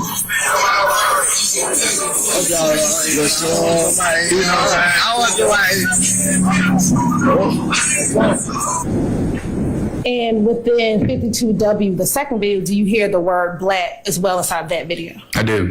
And again, for sure, when did you pull these two videos? These were from June 16th and June 24th of 2012. Now, thank you. Now, going back to State's Exhibits 21W through 42W, did you have the opportunity to review those before the break? I did. And did those appear to be fair and accurate representation of tweets from the account of Young Thug? They do. All right. And have you seen those tweets before? I have. Okay. Your Honor, this time say like Tennessee Exhibit 21W through 42W into evidence. Objection on relevance, also 43 character. Okay, all of this is overruled. I'll no continuing objection, and then be published as you stated. I'll admit them over objection, and then be published as you see fit. Thank you, Your Honor. Next, I'm going to present you with 3 different groups. First, 43 and 44W, 45W and 45WA, and 46W through 50W. Once you review, let me know when you're finished. And these have also been previously shown as defense counsel.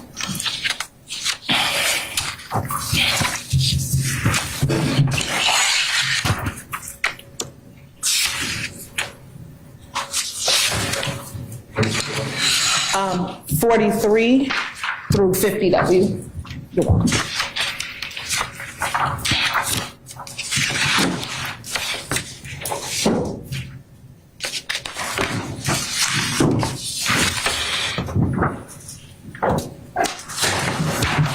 I've reviewed them. Okay. And do you recognize, first I'll start with 43W and 44W. I do. And how do you recognize 43W to 44W? I've previously seen these. Okay. And are those from the same @Young Thug Twitter account that we just referenced? Yes, ma'am. All right. Now looking at 45W and 45WA.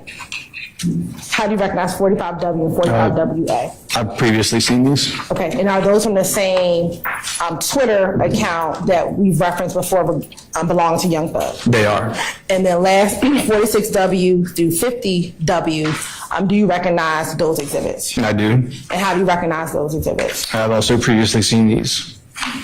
And again, are those also tweets from that same Young Thug Twitter account? They are. Your Honor, at this time, the state would like to tender State's Exhibit 43 through 44W, or whiskey, 45 whiskey through 45 whiskey A, and 46 whiskey through 50 whiskey into evidence.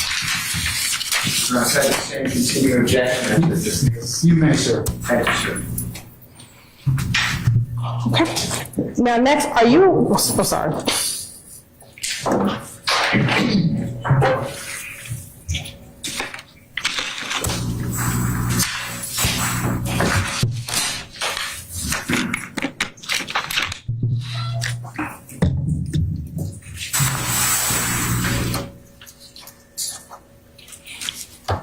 Okay, the court will admit states 43, 44 whiskey, 45 whiskey, and 45 whiskey alpha through 45 whiskey alpha, and 46 whiskey through 50 whiskey alpha. Thank you, Your Honor.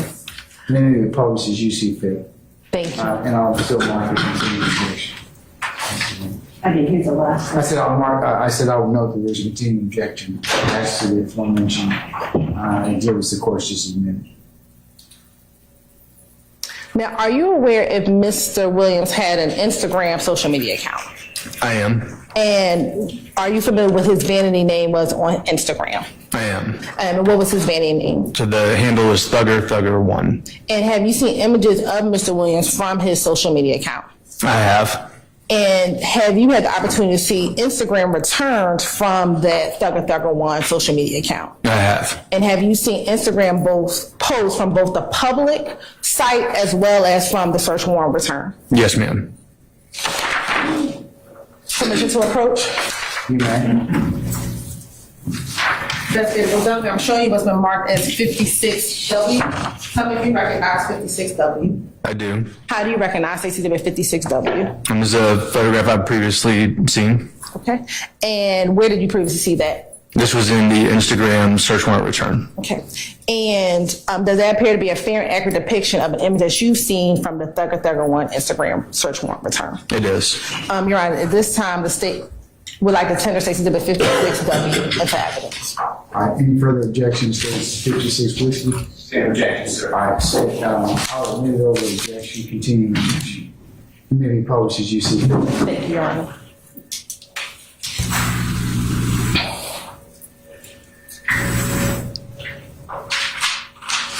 Okay.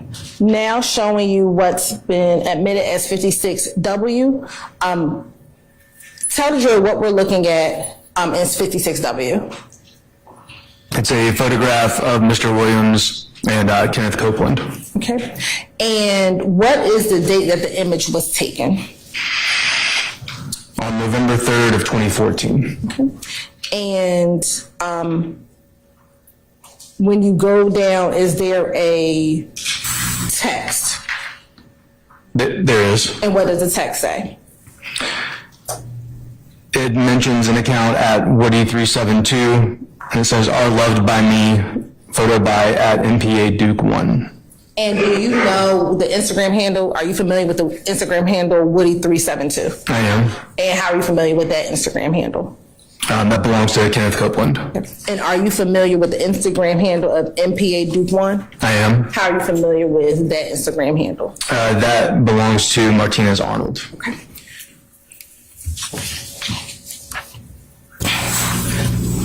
Now, have you had the occasion to view any videos with Mr. Williams in which he either himself self-identifies or associates himself either as a member of Rock Crew, the Bloods, and or a member of YSL? I have. How many videos have you seen? I don't know the exact number, but a few. Okay. For the purposes of this testimony today, have you seen 3 specific videos as it relates to this testimony today? I have. All right. And the 3 videos that you've seen, if you tell the jury a little bit about each of the videos. So the 3 videos that were reviewed for today, one was published or posted in 2009, another that was posted in 2012, and another from 2014. The first one was posted to YouTube. Actually, the first 2 were posted to YouTube. The third was from an account called Mixtape Kitchen, and that was viewed on a website called World Star Hip Hop. And have you had the opportunity to view those videos yourself in preparation for your testimony today? I have. And in viewing those videos, did you see images of Jeffrey Williams in those videos? I did. And based upon the videos that you've seen, did it appear to be any additions or deletions from either the YouTube account or from the World Star video account that you viewed? No. You have permission to approach again. You may. I'm going to show you first what's been marked as 53W and 53WA, 54W, and 55W. And tell me if you recognize those exhibits. And these exhibits have been previously shown to defense counsel.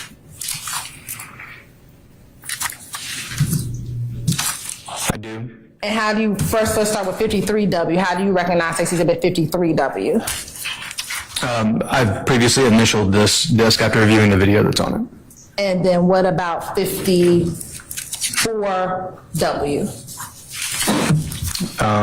Same thing. I previously viewed the video that's on this and initialed the disc. And what about 55W? Same thing. I've previously viewed the video that's on the disc and initialed it. And again, from your viewing of the video, do there appear to be any additions or deletions? No, ma'am. You're right. This time, say like 10 or 60 to 53W, 53W alpha, 54W, and 55W into evidence. You said 53W, 53W alpha. Yes.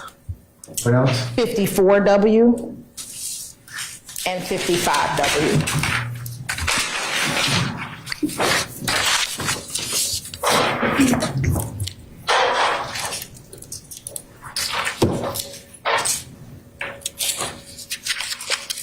Any objections to states 53 whiskey, 53 whiskey alpha, 54 whiskey, and 54 whiskey and 55 whiskey that otherwise have not been tendered?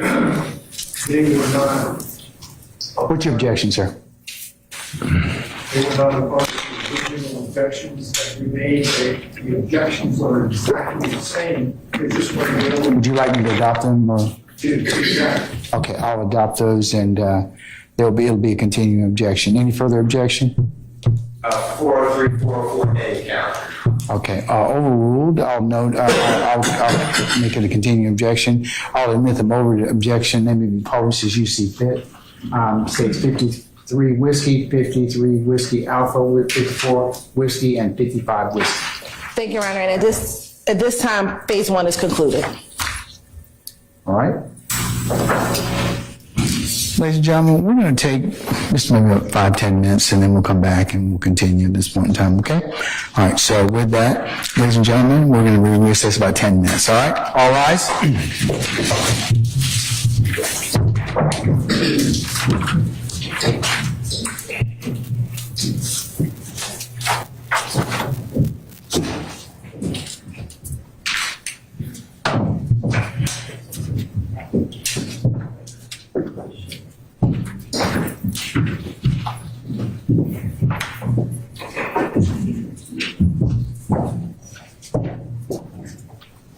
All right, ladies and gentlemen, please be seated. Our jury has left us. Detective Belnap will see you in 10 minutes, okay? Sir. Thank you, sir. We're in recess.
And recall Detective Belnap, please.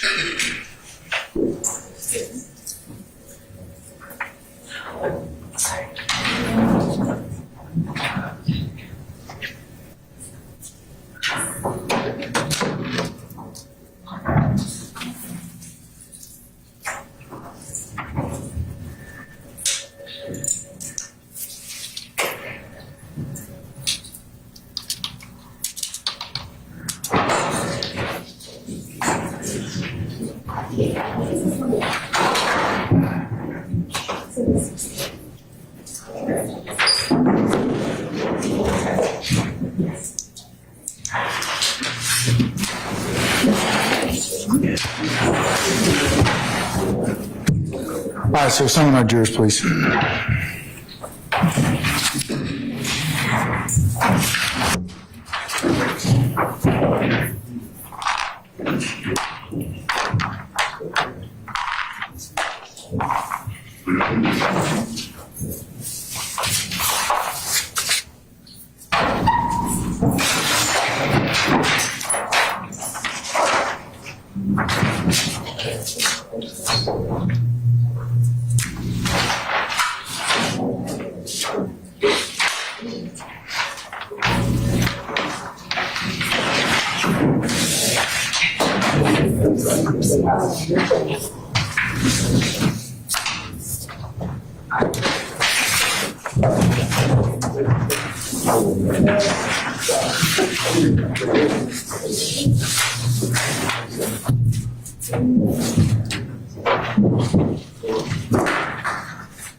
All right, ladies and gentlemen, please be seated.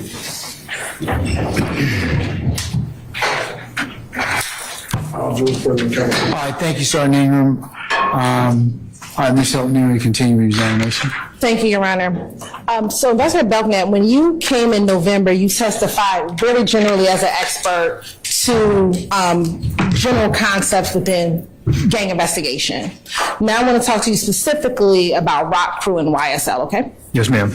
In your expert capacity. So let's first talk about Rock Crew and YSL. I believe you testified back in November that Rock Crew was a gang and that Quentin Porter was an established leader or a person. Narration. I'll overrule the objection. Are you just trying to orientate the witness? Yes. Okay, I'll overrule the objection, Mr. Steele. Or was an influential individual within that gang. That's correct. How familiar were you with Quentin Porter? I was very familiar with him How? through multiple criminal investigations. And has Quentin Porter passed away? He has. And when did that occur? That was on January 3rd of 2019. Okay. And in your training and experience as a gang expert, does it boost the reputation of a person who is in a gang to publicly post pictures of himself with either a big homie or a leader or a high-ranking member of a gang? It does. Not the on the candidate jury. And why is that? It does, similar to how it is with any person. People like to be near someone that they look up to or that they admire, or a person of position or influence. In gangs, it's actually even more so than that, because in gang culture, a lot of what they're seeking is money, power, and respect, and being close to those things can bolster or strengthen the amount of protection that the gang provides you against outsiders who see you as a person of high rank or influence within the gang. You got permission to approach? You may. Have you shown that to the defense counsel? Yes, they've had it previously. All right. I'm showing you what's in the market states exhibit 51W. Tell me if you recognize exhibit 51W. I do. And how do you recognize exhibit 51W? I've previously seen this. Okay, and where have you previously seen this? It was on Instagram. Okay, and whose Instagram? This is Instagram belonging to Shannon Jackson. And is that person also known as Shannon Stillwell? He is. And what was Mr. Stillwell's Instagram handle? OG.bull_. Okay. And looking at Stacey exhibit 51W, does this appear to be a post that was posted on that OG.bull Instagram page? Yes, ma'am. Your Honor, at this time, the state would like to turn Stacey exhibit 51W into evidence. Any objection states 51W, 51 whiskey, otherwise has already been. My previously stated objections. All right, there will be noted for the record. Continuing objection, sir? Yes, Your Honor. Okay, all right. Thank you. It's admitted over objection and may be published as you see fit. Thank you, Your Honor.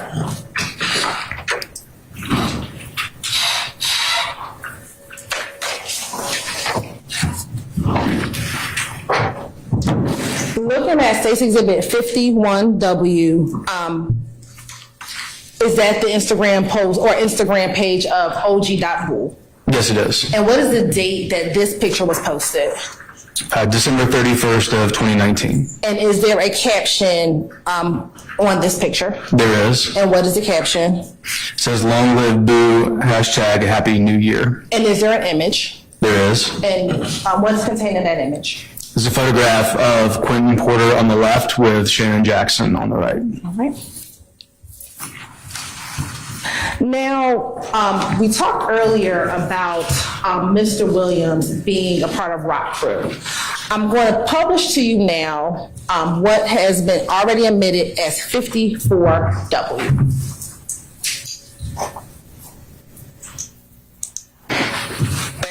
Checking out look. My partner say the man stole his swag. No. Hey, Jay, how you say he good? Hold on. Let me ride it out. Hold on. My nigga, good self, say he the king of white swag, right? Say no one time, they just let lady folks see what you doing, though. You check him out now. Now, he said that he want to blow the whistle on Tristan right now. Blow the whistle right here. Him, the only nigga I know take pictures of his camera phone and he don't gotta do it. Do what he do. Do what he do, Joe, when you walk up. Listen, guys, this is what he does. But he's taking pictures of me. You know what I'm saying? Man, we go in there like that going on. I believe that. I got a brand new version I want to see. Yeah, we down here, they hard kicking, man, every day. Little Monte right here, man. We all lady call no, man. So good with us. Hey, Joe. My man in this big money, man, you know, all the way. On swag. They doing this shit. Big much swag. Gotta do it, man. He really cool. He got an arm in his shirt, man. You feel it? Really cool. Check in with him one time, man. I remember that. Get people in on camera. Just plain shit. We swagging, man. Birdies out fine when they get through, though. You feel? That's all. That's you know what I mean? You gotta get the motherfuckers on there. Let my boy look G on there. That's because of what time it is. He stole this is look, y'all can't get on that one time, man. They said either one, you would change on 100 parts, see, they changed up on them. Yeah, what's that? Yeah, the new arrival when you get that shot. We'll change on 100 parts, you know, somebody.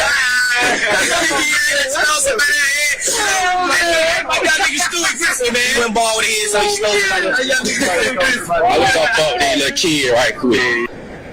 All right, so we're going to go back and we're going to talk about this video. So in the video, what year was this video, based upon what you viewed on YouTube, what year was this video taken? In 2009. All right, and where are they at in this video? This is the Cleveland Avenue Park. I believe the address is 27 Cleveland Avenue. Does 47 Cleveland Avenue sound familiar? That's it, 47 Cleveland Avenue. Okay, and is this in Zone 3? It is. All right. And in your experience as a gang investigator, is this an area where YSL members or Rock Crew members generally are congregated? Yes, ma'am. Now, let's go back to the beginning. Checking out here. Look. My partner say the man stole his swag. Right here. Well, there was a hand sign. Who's this right here? Sorry. That's Mr. Williams. Okay. And did you see or observe him throwing up a hand sign? I did. In your knowledge, training experience, what Do you know what that hand sign is or what that hand sign represents? I do. And what is that? It's a hand sign used by blood sets, specifically East Side Bloods. Okay. And continue. Hey, Jay, how you say he good? Hold on. Let me ride it out. Hold on. My nigga, good self, say he the king of white swag, right? Shut up one time, let just let these folks see what you doing now.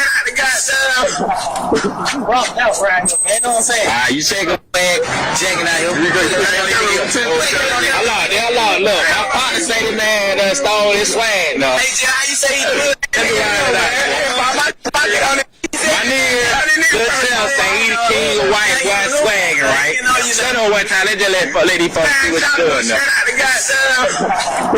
Well, that's right, man. Know what I'm saying? You check him out. And is that him pulling up that same symbol again? It is. All right. No, now he said that he want to blow the whistle on Christian right there. Blow the whistle right here. Do you know who that is? I do. Who is that? That is Christian McMiller. And to your knowledge, is Christian McMiller associated with Rock Crew and or YSL? Yes, both. Both. And is Mr. McMiller still living with us today? He is not. When did he? Do you know when he passed away? I do, and it was last year, although I don't remember the exact date off the top of my head. 2022 or 2023? I'm sorry, 2022. All right. And as it relates to Mr. McMiller, do you know how he passed? I do. How? He was shot and killed. Okay. Was he with anyone? He was. Who? Darius Ford. All right. We can continue. The only nigga I know take pictures of his camera phone and he don't gotta do it. Do what he do. Do what he do, Joe, when you walk up. Listen, guys, this is what he does. But he's taking pictures of me. Yeah, that's you know what I'm saying. Man, shit, man, we go in there like that going on. I gotta believe that. I gotta bring this with me. I wanna see it. Man, we down here this hard kicking, man, every day. Little Monte right here, man. Do you know who that is? I do. Who is that? That's Jamonta Smith. Right. Is that the same individual that was in the other video? Yes, ma'am. Okay. And do you see any gang identifiers on Mr. Smith within this video? I do. What is that? There's a red bandana tied to the right side of his pants. What's the significance of the red bandana being tied to the right side of his pants? If you remember, as we did, I'll sustain the objection. Your Honor, we haven't asked any specific questions as to this individual previously. I'll allow it then. I'll rule the objection. You can go explain. Mr. Smith's wearing this red bandana tied to the right side of his pants, which is consistent with his claims of being a blood gang member. Okay.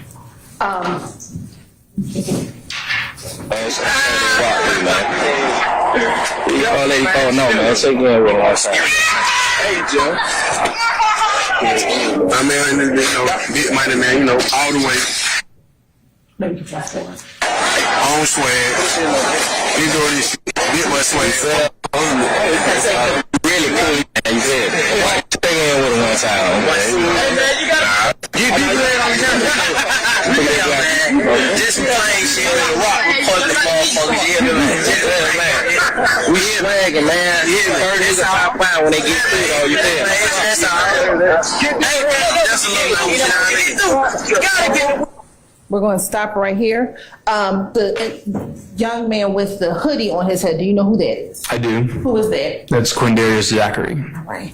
And to your knowledge, was Mr. Zachary associated with Rock Crew or YSL? Yes, both.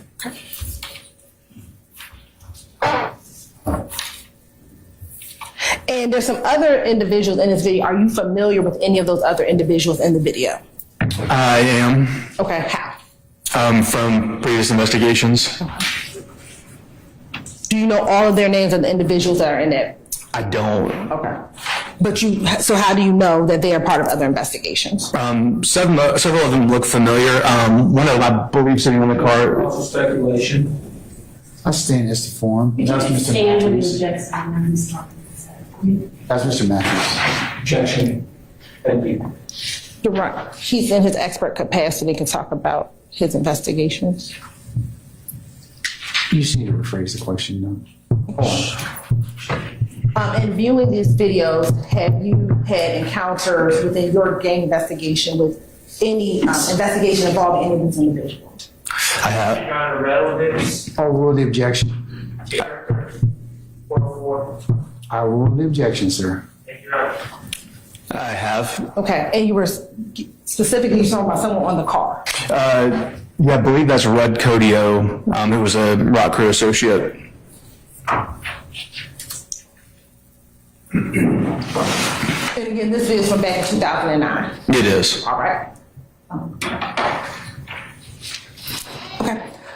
Next, back in November, you spoke about specific gang hand signs. I want to first go back to State's Exhibit number 1, slide 70.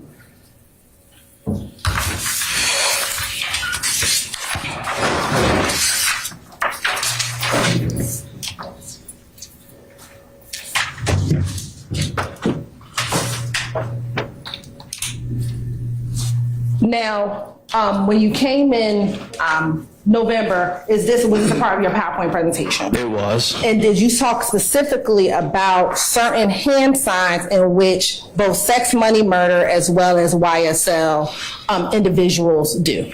Objection, Your Honor, asked and answered. Overrule, sir. Compound question, Your Honor. Overrule, Mr. Matthews. I did. Okay. And so what I would like to show you is first State's Exhibit 53W.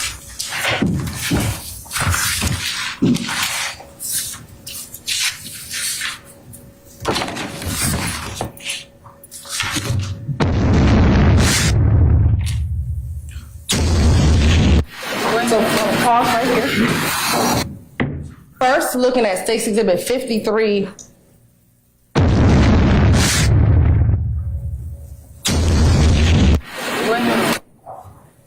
W. What is this? What video are the jurors about to look at? 653W. This is a video from YouTube. It's behind the scenes from a video shoot.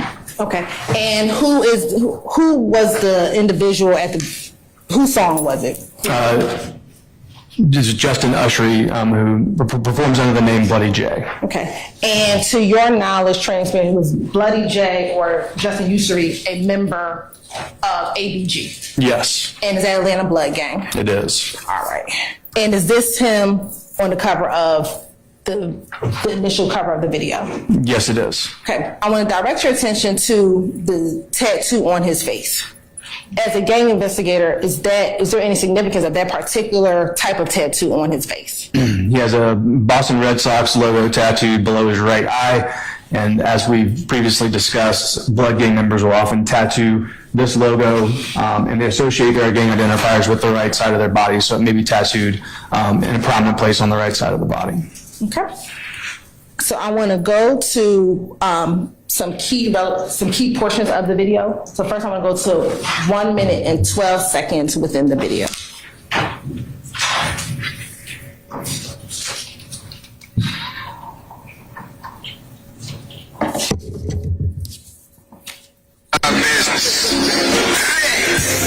Consider yourself wrong. Consider yourself wrong. Warning! Consider yourself wrong.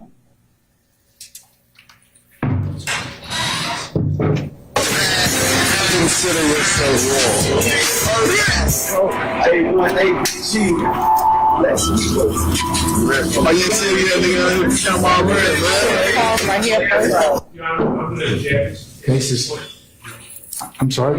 This is hearsay, it's relevant, and I propose references. I'm overrule those two objections. If you have something else, you can come up here and tell me, but I'm overrule the objection.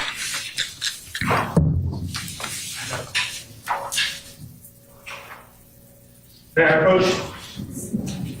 Yes.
States 53 whiskey. Thank you.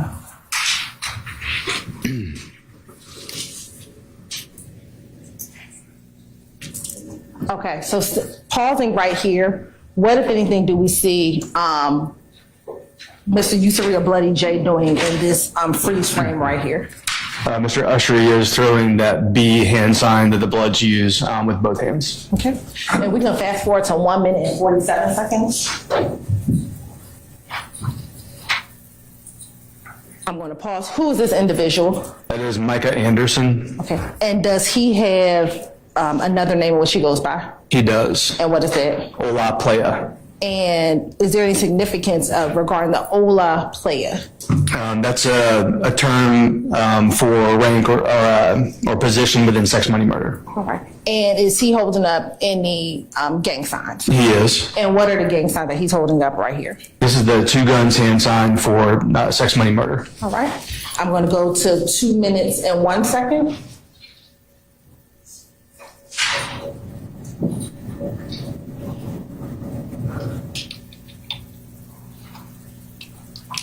The individual in red, who was that? Travius Stevens.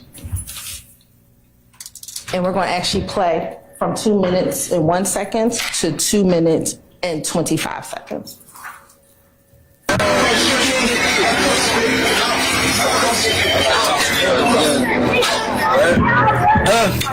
I don't be sipping, boy. Gotta be quick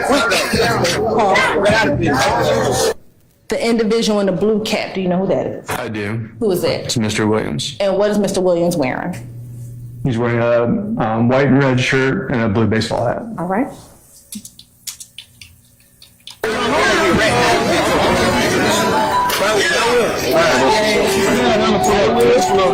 $1 million niggas, nigga.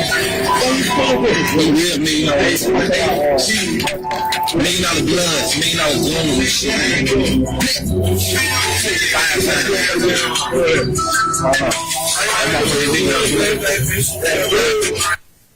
Okay. And the individual says we're $1 million niggas, $1 million bloods, black 5 times. Who was that? That's Mr. Williams. Okay. And what is black? What does black mean? That stands for blood love all the time. And is that the same black that we heard in that video with Travius Stevens a little bit earlier today? It's the same identifier, yes. Okay.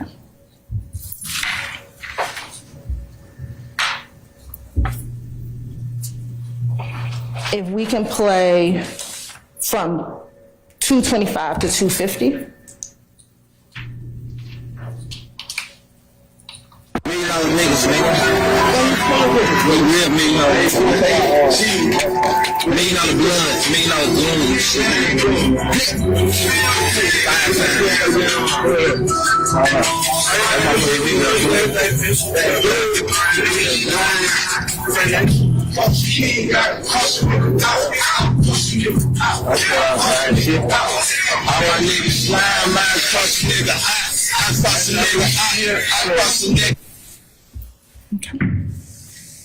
Again, is that Micah Anderson?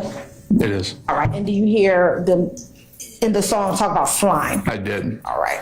And based on your experience with YSL and Rock Crew, what is your understanding of slime and what that means? Slime is a term meaning to do something reprehensible or wrong, being untrustworthy, or someone who would do crime or harm to anyone. And in there it says cross a nigga out. Does that have any relation to do with that term slime? It can, yes. Okay, and why you say it can, what do you mean? That term generally means to kill someone, to take somebody out. That could certainly happen in the context of being a slimy person or being slime. Now we're gonna go to about 3 minutes and 40 seconds.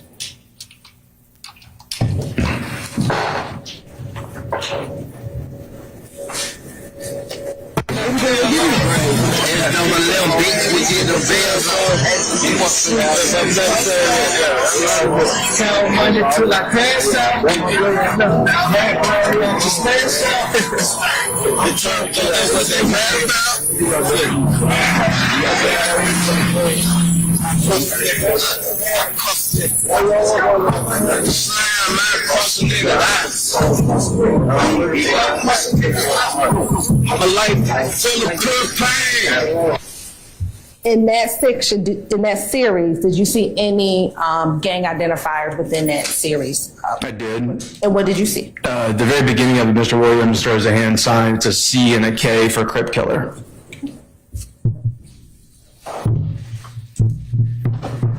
Now I want to go to 4 minutes and 45 seconds.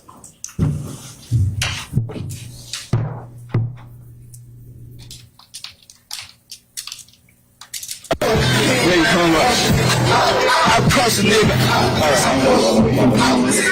Nigga slam, I cross a nigga out. I cross a nigga out. I cross a nigga out.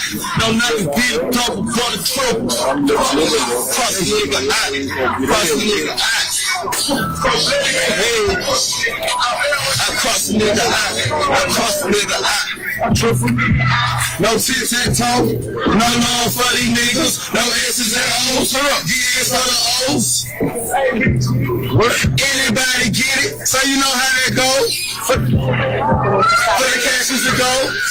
And we're stopping at 5 minutes and 20 seconds. Within that gap from 4:45 to 5:20, did you see either on the front end or in the back any gang symbols within that portion of the video? I did. Mr. Anderson, I believe, again, was throwing two B hand signs as well as the two guns. Now we're going to go all the way to 8 minutes and 24 seconds.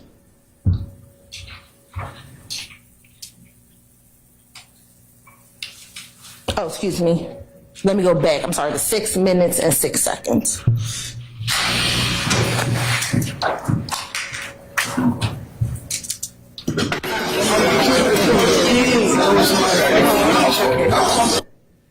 In the background, do you see Mr. Williams? I do. And do you see him putting up any gang signs? I do. What do you see him putting up? He's throwing that CK hand sign with both hands, and then he throws that B hand sign with each hand. Okay. Now let's go to 8 minutes and 24 seconds.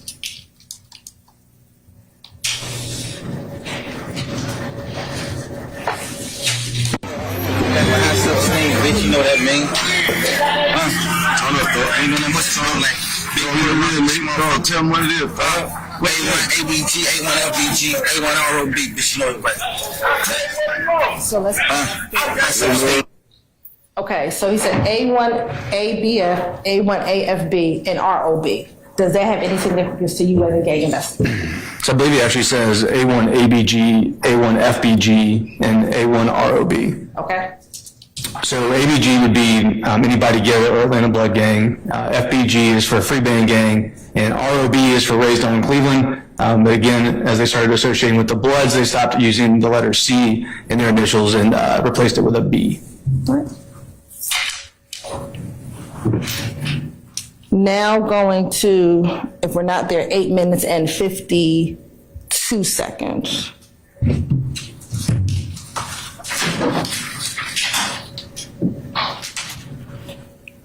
Is that Mr. Stevens? It is. And is he throwing up any gang signs? Haven't seen one yet. Okay.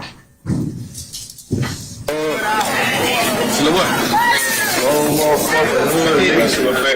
Let us check out the whole hood out here, nigga.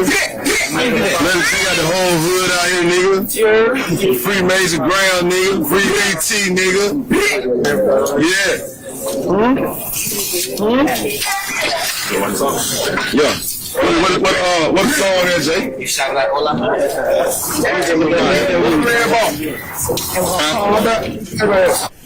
Do you see within this clip any gang identifiers being thrown up by any of the individuals in this video, this portion of the video? At the beginning of it, Travius Stevens throws a B, a 4, and an L for Blood for Life. Okay. Do you see any of the other symbols of Pistol Pete or any of those within this entire video, this section of the video? Yeah, there was at least one person who threw up the two guns hand sign.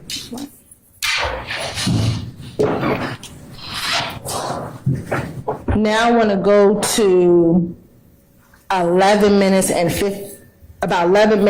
14 seconds.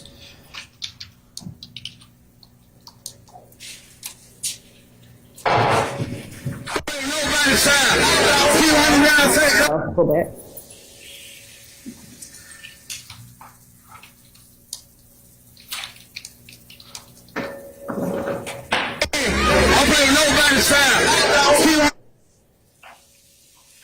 The individual in the red hat, can you see him or do we need to play it again? I can see him. Do you know who that is? I do. Who is that? That is Donovan Thomas. Okay. And what year again was this video? This was, I believe, posted October 30th of 2012. Right. And are you familiar with Donovan Thomas? I am, How are you familiar with Donovan Thomas? through multiple investigations. Okay. And to your knowledge, was Donovan Thomas a member of ABG? He was not a member of ABG. What was he? Was he a member of a gang? He was. What gang was that? He was a member of Bird Gang.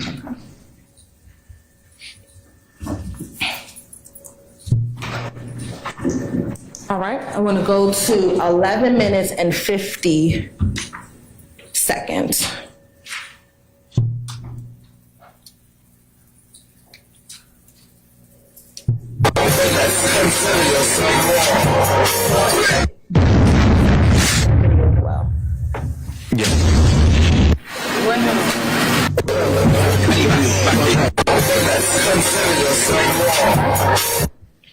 Now I'm going to go to 12 minutes and 16 seconds.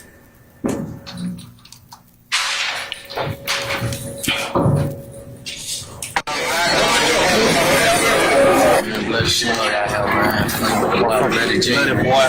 Let it suck. Yeah, man. You gon' play it like with the white Nash, man. You know what I'm saying? You don't fuck with Nash. Fuck you. That's like they putting the real shit. Yeah, boy, like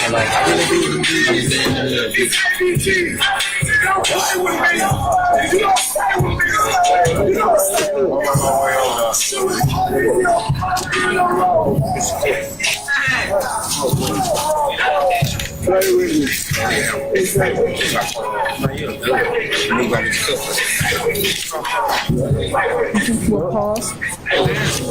In the early part of that video, there was Travius Stevens, Mr. Williams. Did you know who that other individual was? I do. Who was that? That's Kenneth Norwood. Okay. And to your knowledge, you said Kenneth Norwood? Yes, ma'am. Is he associated with either Rock Crew, YSL, or ABG? No, with Rock Crew. With Rock Crew? Yes, ma'am. Okay. And then we'll go to the conclusion at 14:45.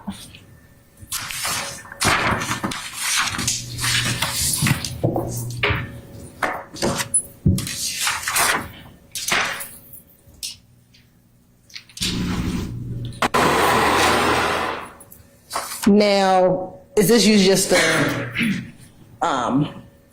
end of the video? BIP, does that have any significance? It does. What is that? Blood gang members will often memorialize deceased gang members by saying BIP instead of RIP, which means blood in peace. And did you see both BIPs and RIPs on the bottom half of that, those credits? I did. All right. And was there, at the top of that, did something say Free Pistol Pete? It did. And who's Pistol Pete again? That's Peter Rollick. All right. Now I'm going to show you 53WA.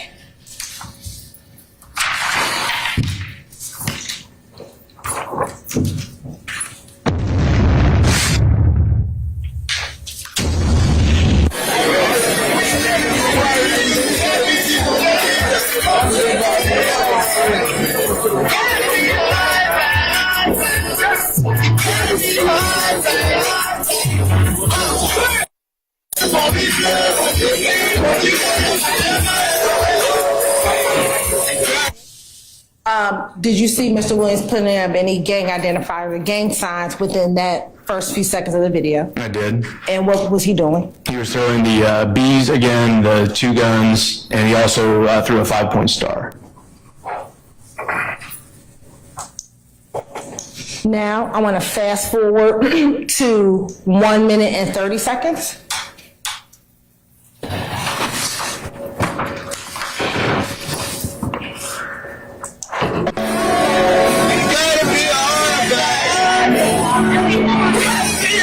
I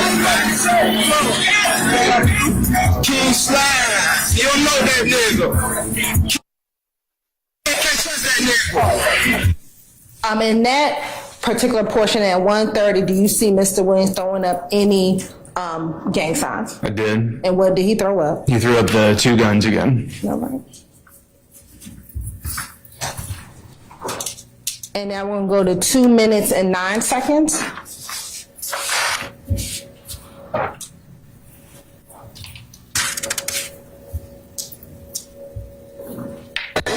I'm a dog selling bricks. In the hood selling 30 feet. I'm a dog selling.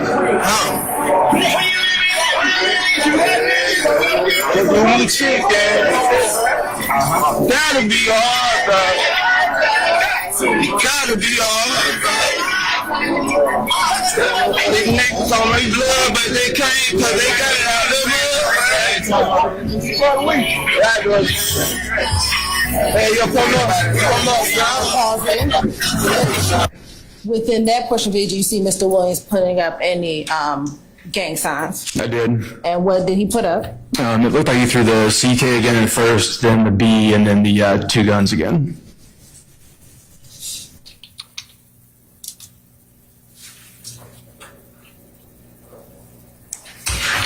Okay, thank you. Now, in looking at this video, in your expert opinion, did you see a number of individuals who associated themselves with the Bloods in this video? I did. Okay. And was Mr. Williams as well as Mr. Stevens part of this group of individuals associating themselves with the Bloods in this video? In this video, They were, yes.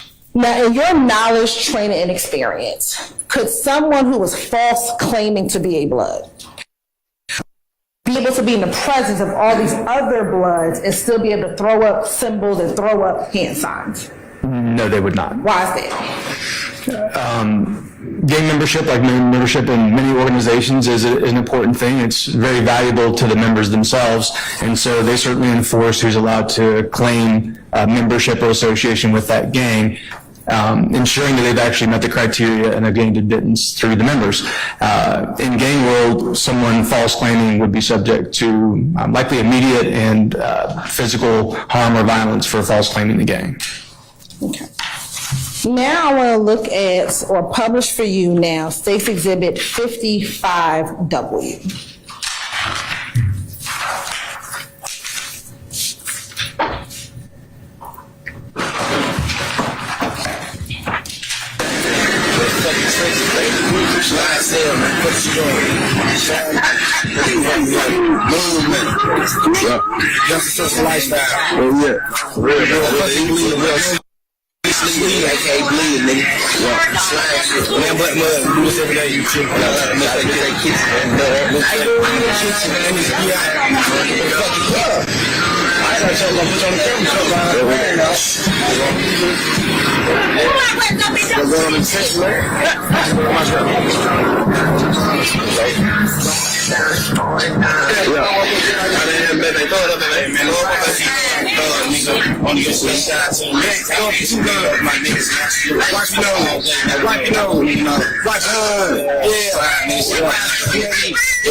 Yeah, we brilliant, nigga.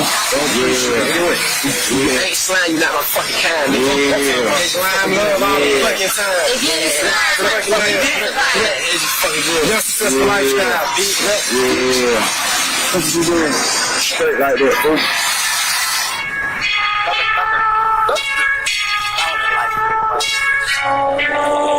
Okay, cool. Okay, boo, I love her. I'm a saver, yes, I damn it, brother. I'ma call my poppin' for her fucking mother. Next year, I guess. I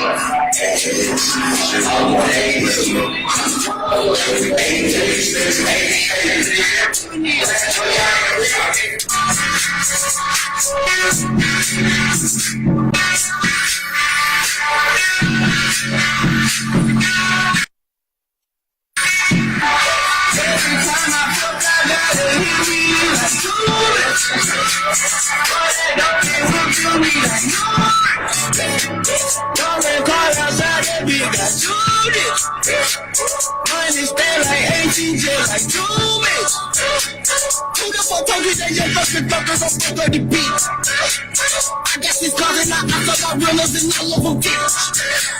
No, I'm not missing, not from LA, but I got kicked to the dick. I fuck it, I suck it, I beat it, I bitch, you beat me to the ceiling. So we're gonna go back to the beginning of the video.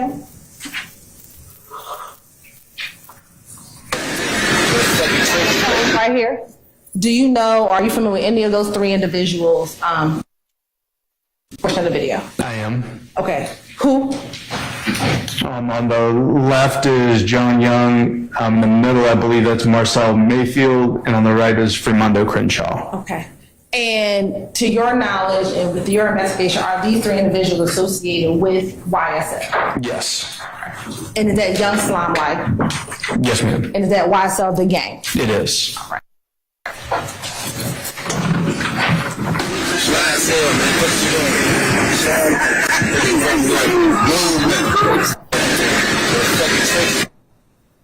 Did you see when is that who he said, John Young with the hat on? Yes. Okay. Let me ask you, do any of these individuals have nicknames? They do. Okay, John Young, what was his nickname? Buck or Buck. Okay, and what about the young man in the middle? He goes by Benji. Okay. And what about Fremando Crenshaw? He goes by Mondo. All right. And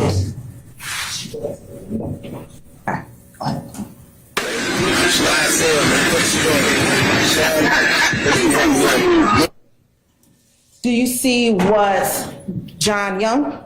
Mm-hmm. Okay. What is anything is he doing with his nose? He's doing that wipe your nose hand sign. And is there any significance particular to that particular gesture for YSL? There is. What is it? They use that hand sign to indicate that they are slimy or that they are slime. Okay. Young successful lifestyle. Oh yeah. Real. That's the question. Where are we at? It said it was Cleveland. Is there any significance to that? Yes, Cleveland is what these gang members call Cleveland Avenue or the Cleveland Avenue area. Okay. And was it significant of changing that C to a B? So that's commonly done, as we discussed, for blood gangs to avoid the use of the letter C.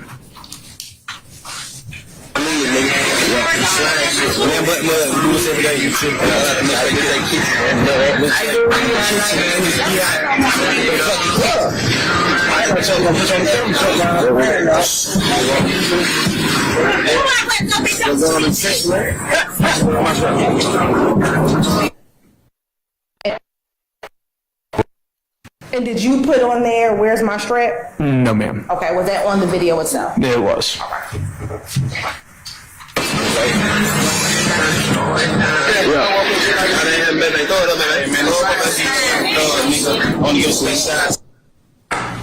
Now, is that a baby in that video? It is. What is that baby doing? It begins throwing blood gang hand signs. Okay. And is that like big B, little B? Yes. All right. And tell us, what's big B? What's that look like? It's this. And how is that a big B, not a little B?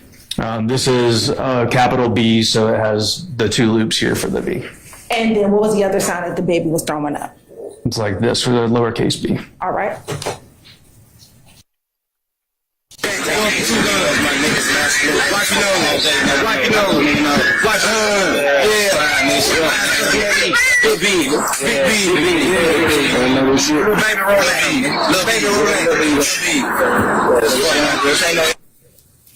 When it says baby Rolac, what is the significance of Rolac? I believe they actually said little baby Rolac, and so Rolac obviously refers to Peter Rolac, the founder of Sex, Money, Murder.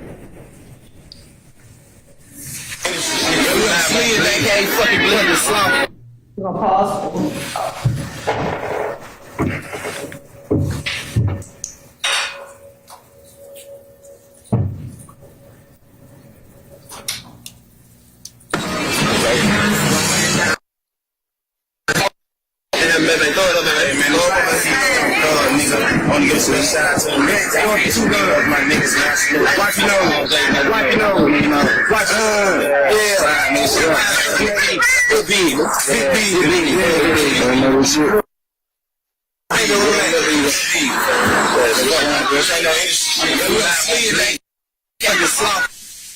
Did you hear Mr. Williams say this is not no industry shit? I did. Okay.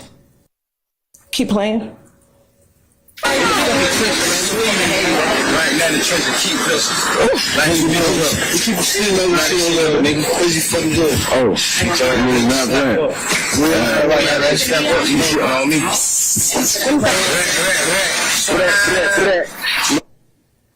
Did you see any gang signs being thrown up in what we just played? I did. What did you see? Mr. Williams again throws the looks like the lowercase b up killer, then the uppercase b, and I believe he throws the side blood sign as well.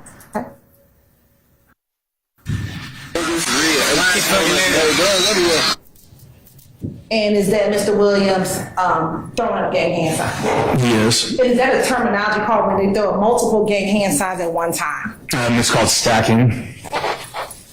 All right. Real slang, why is fucking here? Real like you die by it. Is you fucking here? Yeah. The look up, build back that shit. Like this one, they got the thing for the real one. Yeah.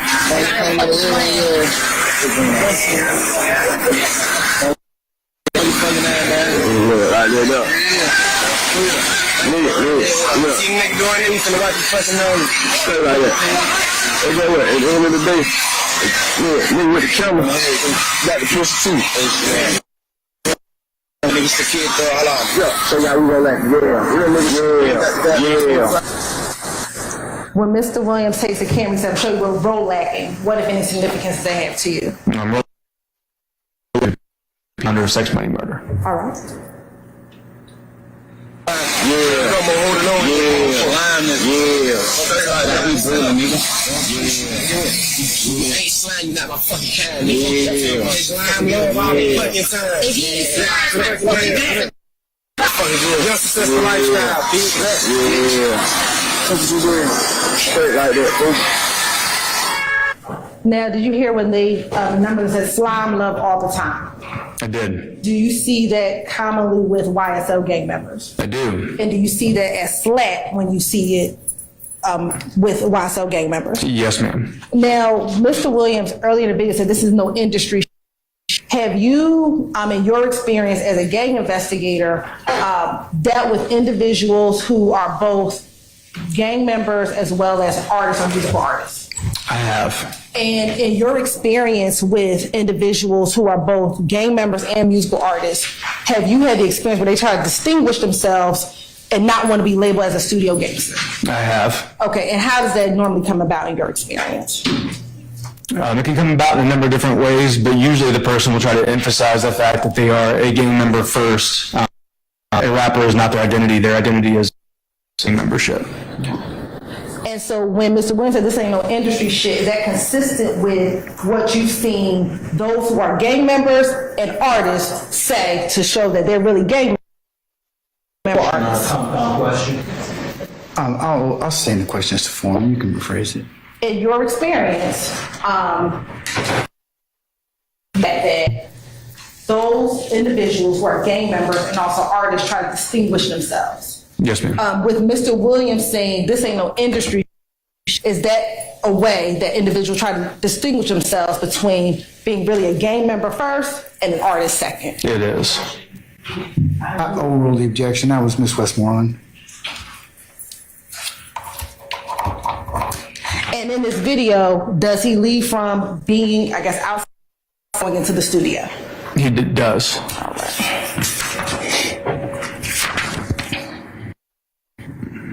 Now, when you were here in November, I want to go back to one of your other slides. This might have been slide 32, and Stacey exhibit number 1.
All right.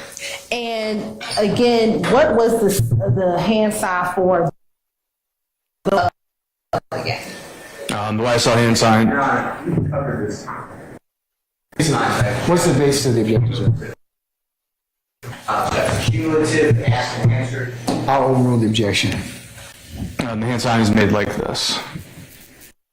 Okay. I want to go show you now what's already been admitted, 56W. Do you see that YSL gang sign 56W? I do. Well, now I'm going to show you what's been admitted as exhibit 2W.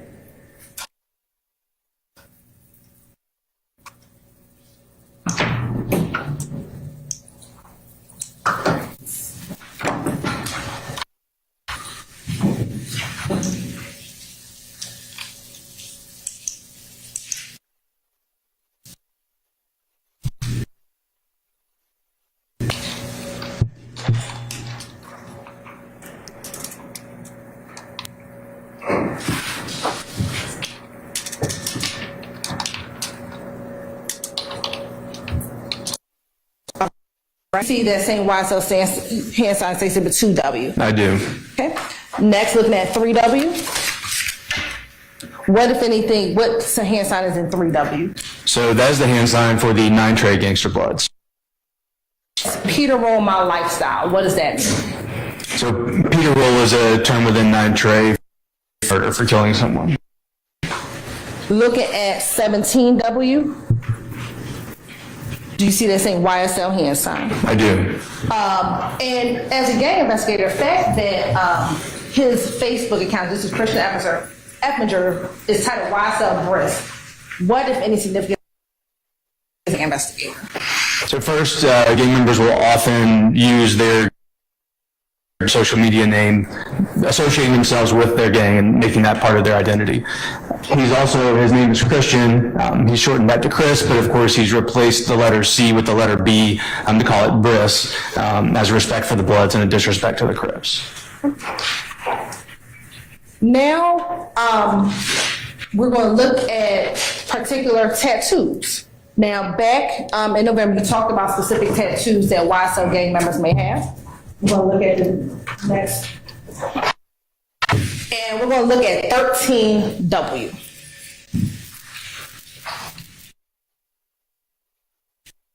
It's exhibit 13W. I do. And where is that on his body? It's on his right cheek. Okay. And I'm going to show you what's already been admitted as exhibit 18V. And do you appear to see that same YSL tattoo on his face as exhibit 18V? I do. Now, looking at State's Exhibit, what's already been admitted, showing you again, State's Exhibit 9U.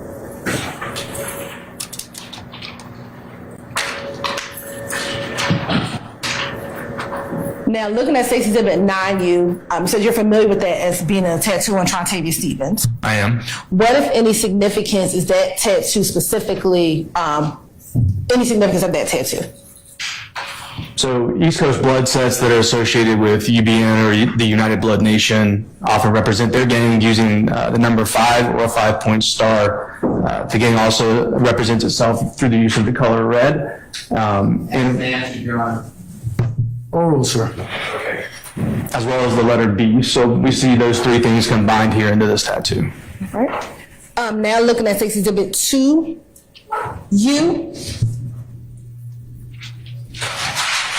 Looking at Exhibit 2U, do you see the YSL tattoo? I do. And for you as a gang member, any significance about that YSL lifestyle tattoo? Yes, so gang members often get their gang's acronym or initials tattooed on their person, which appears to be the case in this photograph. And can you see if there's any color within that tattoo? There is. And what color is that? It's red ink. Any significance about that being red for you as a gang investigator? Again, that color red is associated with blood gangs. Okay. Now looking at Exhibit 3U. All right, looking at Exhibit 3U, one, is there any significance, again, with the K, with that being a K as opposed to a C? Yes, the letter C has been replaced by the letter K. That's another way that bloods will sometimes represent, replacing the C, sometimes with a B, sometimes with an X, or sometimes, as in this instance, with a K. Okay, I think the next exhibit is going to be 4U. While this is not a tattoo, I believe you testified this earlier, the significance of that. Is that Compton? Yes, ma'am. Okay, and is that the same significance as them changing the C to a B that you've already referenced? It is. Now I'm going to actually go to 8U. All right, looking at stakes 8U and 8U Bravo, do you see the slime tattoo? I do. And looking at the slime tattoo, we talked about it earlier, is that word slime significant with YSL? It is. And looking at that 8U and 8UB, it appears that the S for slime is made with a snake. It does. Is there any significance of that snake as it relates to the gang YSL? Sure, that's a symbol that YSL often uses in their social media posts, tattoos, and other instances. Now, in your experience as a gang investigator, have you ever heard any YSL member say that slime meant slug, love, I, me? I have not.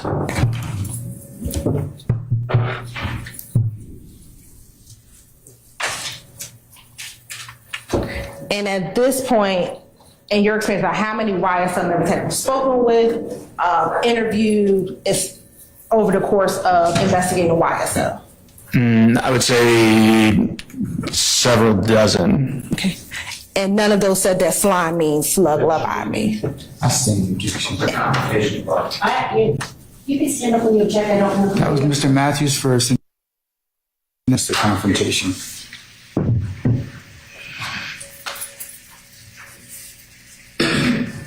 I think Mr. They're overruled. And in your experience, has any of those individuals said that slime means slug, love, I, me? Never.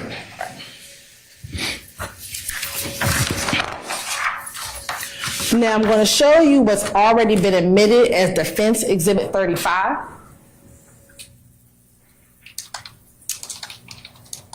Now looking at Defense Exhibit 35, do you see any tattoos or any gang identifiers that you've already mentioned previously within that state's exhibit, Defense Exhibit?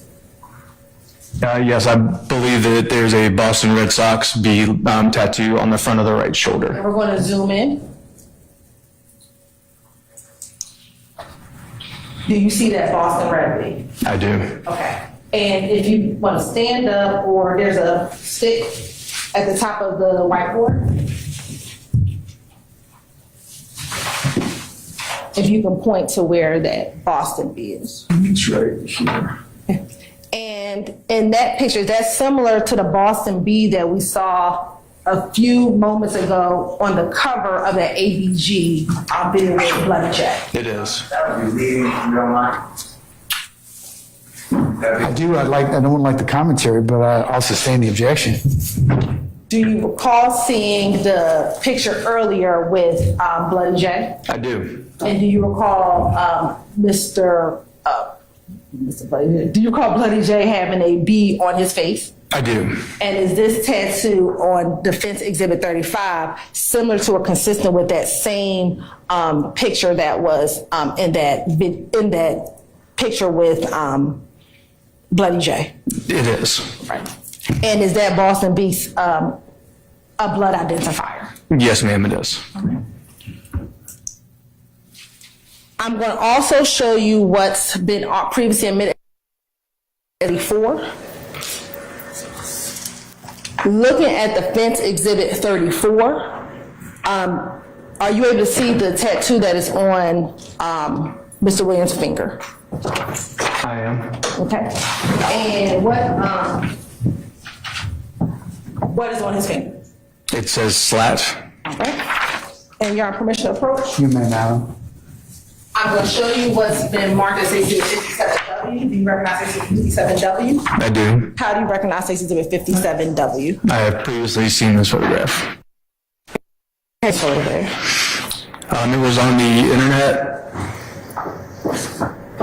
Is that a picture from what you've seen on the internet of Mr. Williams? It is. Does that appear to be Mr. Williams? It is. And does that picture appear to have the same slat tattoo that you just referenced from Defense Exhibit 34? It does. You're right. This sounds like the tender states Exhibit 57W into evidence. Under objection, sir. All right, states 57, maybe publish as you see fit. Thank you.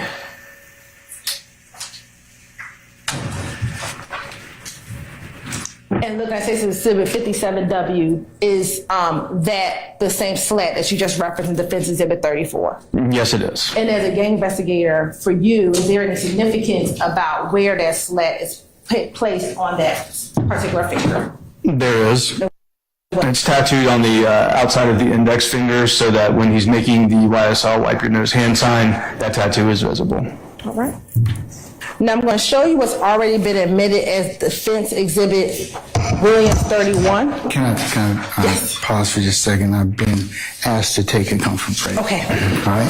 So, ladies and gentlemen, we're going to take a comfort break for 10 minutes, please. Detective Belnap will go ahead and excuse you as well. 10 minutes, sir, okay? All rise.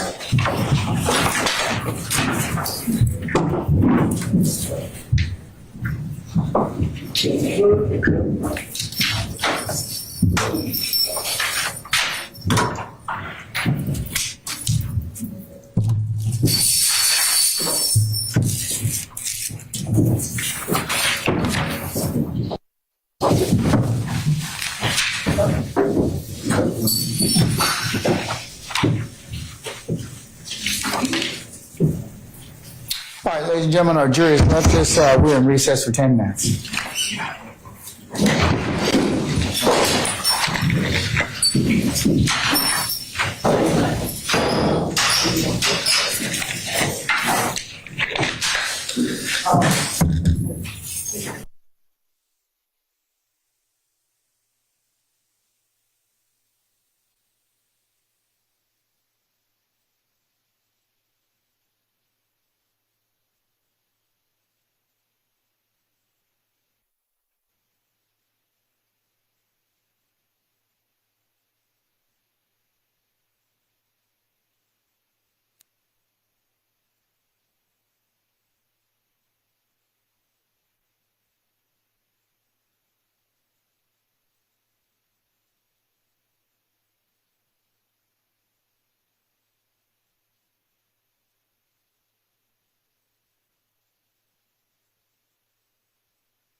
They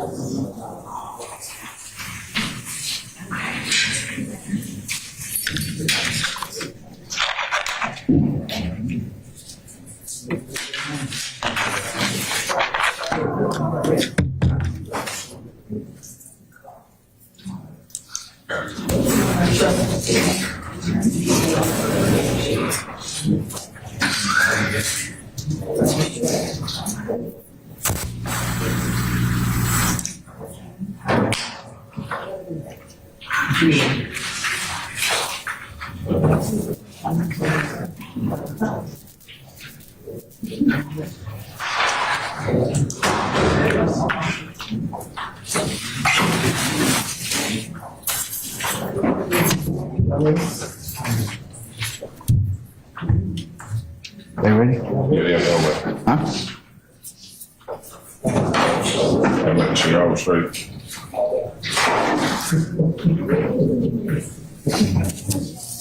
All rise for the jury.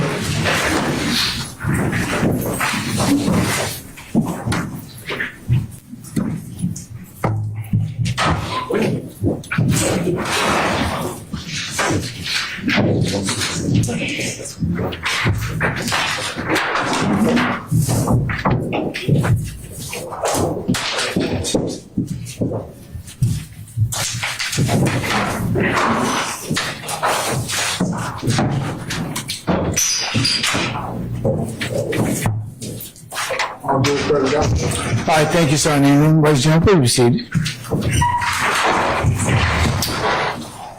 All right, Ms. Hilton, you may resume your examination. Thank you, Your Honor. Now, Investigator Belnap, going back to State 55W, which was that third video that we watched, what year was that video? That video was posted, I believe, on October 25th of 2014. Okay. And are you familiar with the song that was playing in the second portion of the video? I am. Okay. Do you know what song that is? It's Danny Glover. Okay. And do you know, are you aware when that song was released? I don't know the release date. I do believe that it was in 2014. Okay, thank you. All right, now I want to show you what's been admitted as Defense Exhibit Williams 31. And are you familiar with who this individual is? I am. And who is that? It's Dwayne Carter. Okay, and does he have another name that he goes by? He does. And what is that? Lil Wayne. And are you aware, through any of your knowledge and experience, if Mr. Carter, Dwayne Carter, self-identifies as a member of the Blood? I believe that he does. Okay. And looking at Defense Exhibit 31, do you see any Blood gang identifiers within Defense Exhibit 31? I do. And if you can tell the jury, if you need to stand with the stick and point to what those identifiers are within Defense Exhibit 31. There's a large MOB across his chest, and in red around the O it says Damu. Damu being a Swahili word meaning blood, often used particularly by West Coast Bloods, but is used across the country. He has 5 red 5-point stars across his chest, and I don't believe you can see it in this picture well, but he has Pyru tattooed about right here, just under his chest. And what's the significance of Pyru?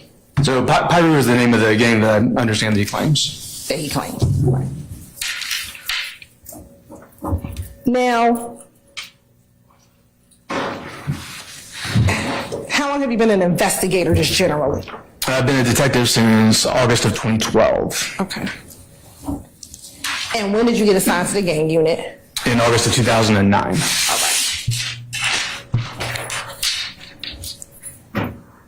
As a law enforcement officer or as an investigator, in your general experience, is it more common that criminals tend to hide their crimes?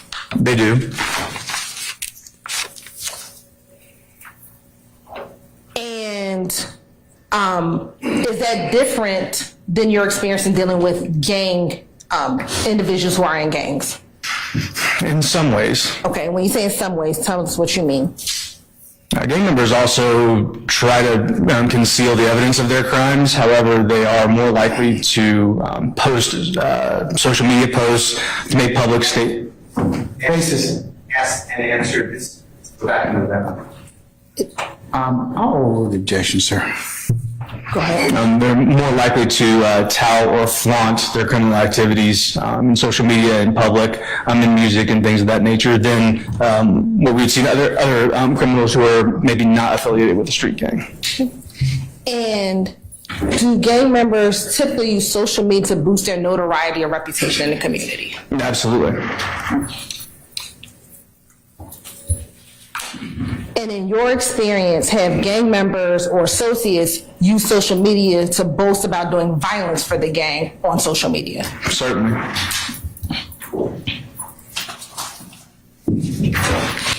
And based on your knowledge, training, experience as an expert in criminal street gangs, what, if any, benefit can that behavior, boasting on social media, provide for the gang itself?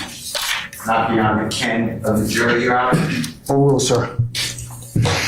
The boasting on social media has the possibility or the prospect of reaching a broad audience, and that boasting by the individual who is claiming affiliation with the gang is representing the gang, and if they're representing the gang well in the eyes of the gang, that also bolsters and strengthens the image or the reputation of the gang as a whole.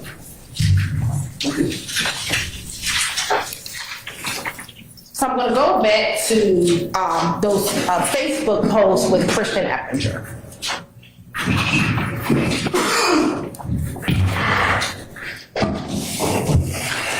And I want to specifically look at, God bless you, 4W.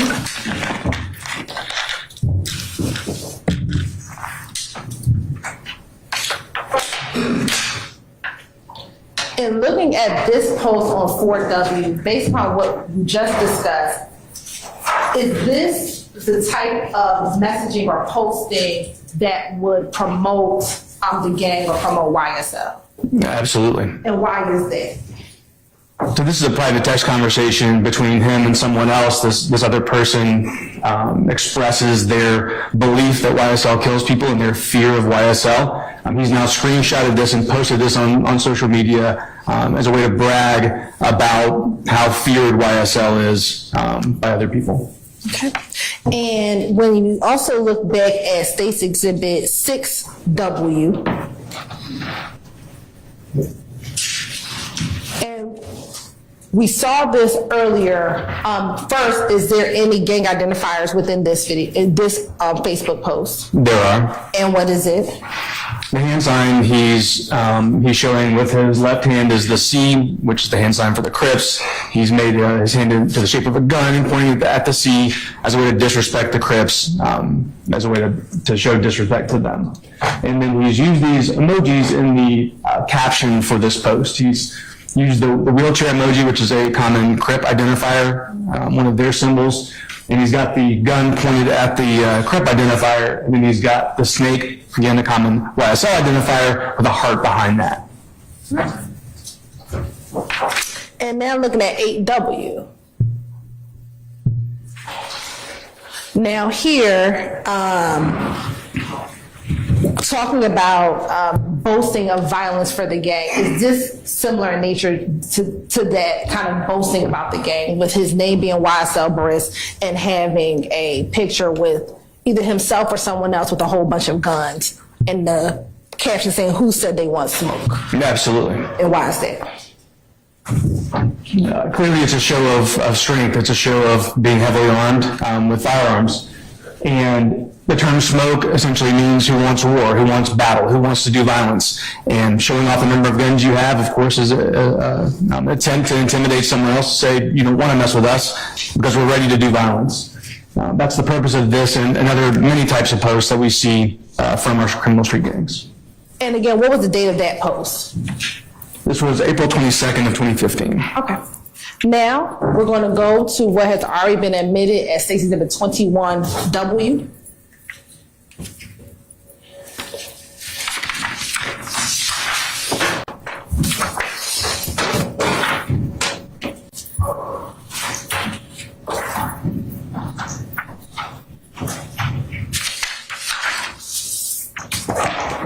Now, looking at State's Exhibit 21W, what is the jury looking at? These are some of the captured tweets from Mr. Williams' account. All right. And if you could read for us the first two tweets on 21W. So these say, I love my rock fam. And then he mentions at Rock Crew Daddio, at Young Zoo 1, at Maybach Rock Crew, hashtag follow now. Okay. And then the second one? The second one is a repost of a comment by at MonMDC, who said, at Young Thug World, I seen it in with a Crip flag today, talking about he with the rock. And the response added on the end is, boy, stop, never that. Okay. And with Twitter, is the response, boy, stop, the comma, or period, never that. Would that be Young Thug responding to that initial tweet? That's speculation. Oh, yeah, I should also say just in this form, you can rephrase it. Do you know how Twitter works? I do. And with Twitter, when the individual who is responding, where generally would the response be? Would that be before or after the quotation mark? The post that's being replied to or reposted would be in quotations at the beginning of the post, and then the response would follow the end quotation. So in this example, the quotation mark at MonMDC, colon, at Young Thug World, I seen a nigga with a Crip flag today talking about he with the rock, quote, end quote, that be what MonMDC posted? That's correct. And then after that quotation would be the response? That's correct. Okay. All right. Now looking at 22W. What does it say in this tweet? It says, if you want to know what Cleveland is, it's where the bloods be. Okay. And as a gang investigator, is there any significance regarding any identifiers about bloods within this tweet here? Yes, ma'am. And what is that? Using the term Cleveland instead of Cleveland, and then saying explicitly that it's where the bloods be. Okay. And based on your experience, were there bloods off of Cleveland Avenue? Yes, ma'am. All right. We're going to go now to 24W. What does 24W say? 24W says, I think I might join Duct Tape because they with the hashtag BS and the hashtag rock with the hashtag BS2, straight, and then two up arrows. Okay. And what was the date of this tweet? December 14th of 2011. And again, any blood identifiers, any significance with any gang identifiers in 24W? When he says duct tape, he actually, instead of spelling it D-U-C-K, he spells it with a double K, not using the C in duct. Okay. And what about cause? And also in cause, and he's got his hashtag ROC within this post as well. All right. Next, we're going to look at 25W. What's the date of 25W? January 15th of 2012. And what does it say? Excuse the language, it says, ain't giving me shit, so I'm not coming nowhere. Yo shit, gonna get shoot up. FR, exclamation point. And based on your knowledge transfer, do you know what FR is? I do. And what is FR? Means for real, for real. All right. And that's on January 15, 2012. Yes, ma'am. All right. I want us to go to 26W. Okay. What's the date of the first tweet on 26W? January 24th of 2012. And what does that tweet say? It says, hey, thugger, baby, got my whole RO5, MD5 behind me, yeah. And based on your knowledge and experience, any significance of the RO5/MD5? So this is during a time when we knew that Raison Cleveland had a partnership or alliance with MDC, which is Most Dangerous Clique, They came from the Bowen Homes area, Northwest Atlanta. Both of them were claiming association with a blood gang, so they were replacing the C in their gang acronym with the number 5. So that's where we get the RO5 and MD5. Okay. And then is there a tweet beneath that? There is. And what is the date of that tweet? January 2nd of 2012. And what does that tweet say? It says, "We literally up, baby, RO5 and MD5, the richest young families out right now." Okay. And is that RO5 and MD5 the same explanation that you just gave? Yes, ma'am. And then do you see that C changed to a K in the word riches? I do. All right. And is that consistent with what you testified to, something that you note bloods do? Yeah. Is that Same question. is that consistent with what we've already testified? Yes, ma'am. But you've already testified about it. That's correct. Now looking at State's Exhibit 27W. What's the date of this tweet? This is April 24th of 2012. And what is this? What is the tweet? It has 2 gun emojis and then it says Pistol Pete. And what, if any, significance is the 2 gun emojis and Pistol Pete? So Pistol Pete is the nickname for Peter Rollick, the founder of Sex, Money, Murder, and the 2 guns are the hand sign or the symbol for Sex, Money, Murder. All right. Looking at 28W.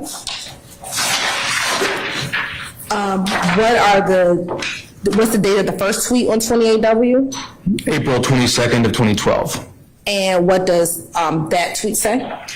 This says SMM RO5 MD5 30D Homes hashtag Chico Talk. And in your experience, what, if any, significance does this have? He's strung together this alliance that we were observing at the time between Sex, Money, Murder, Raised on Cleveland, Most Dangerous Click, and 30D. And he's also, when he says Chico Talk, he's replaced both of the C's in Chico with K's.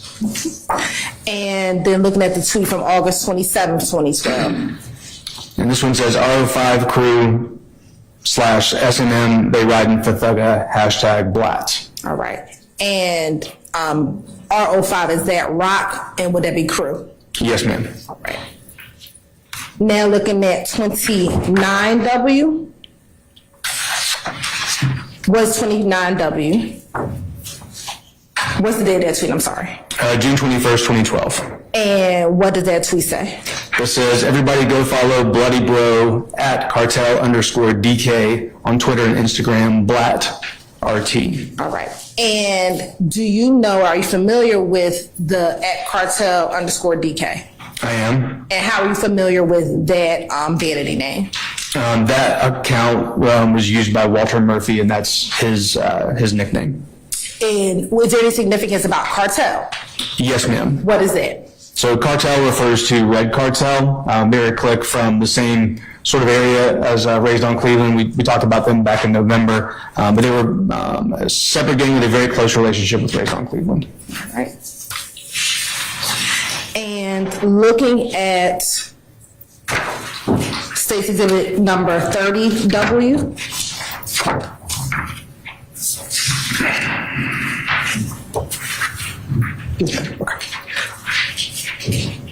All right, we're gonna move to State's Exhibit 33W. What is the date of that tweet? This is September 15th of 2012. Okay, and what does that tweet say? It says at cartel_DK and I Rolakin, and then it has a link to an Instagram post. And what is it? What, if any, significance is there of and I Rolakin? So again, Rolakin is a reference to Sex, Money, Murder, and Peter Rollick, its founder. All right. What's the next exhibit? And in 34W, we have the 2 tweets that we just saw from April 22nd and August 27th. We're gonna look at the first tweet. What is the date of the first tweet? It's January 31st of 2013. And what does that tweet say? It says, I'm in love with SMM, we having a baby. Okay. And SMM, is that Sex, Money, Murder? It is. All right. Looking at 35W. What's the date of that tweet? For 35? Yes. That is January 31st of 2013. And what does that tweet say? It says, salute to all my slimes, all my bloods, all the thugs. All right. Now look at 36W. What's the date of 36W? That is February 5th of 2013. And what does the tweet say? It says, "Don't worry if I'm shooting, long as you get shot." All right. Look at Exhibit 37W. What's the date of that tweet? December 13th of 2013. And what does the tweet say? Hashtag YSL, Young Slime Life, hashtag slat. And look at 38W. What's the date? January 23rd of 2014. And what does it say? It says, "Free my slimes, hashtag DK, and hashtag Mondo, all my slimes retweet." Okay. Any significance with that particular tweet as a gang investigator? Sure, so obviously referring to these two people hashtagged as his slimes, is including them within the gang membership. Hashtag DK stands for Dewey Cartel, which is Walter Murphy's nickname, and Mondo is the nickname for Fremondo Crenshaw. All right. Then looking at 39W. Looking at Exhibit 39W, what's the date of 39W? March 24th of 2015. And what is the post? It mentions at Hades Slug and says he has slime with a snake emoji. Okay, and do you know who was in that picture? I do. Who was that? It's Travius Stevens. All right. And looking at 42W,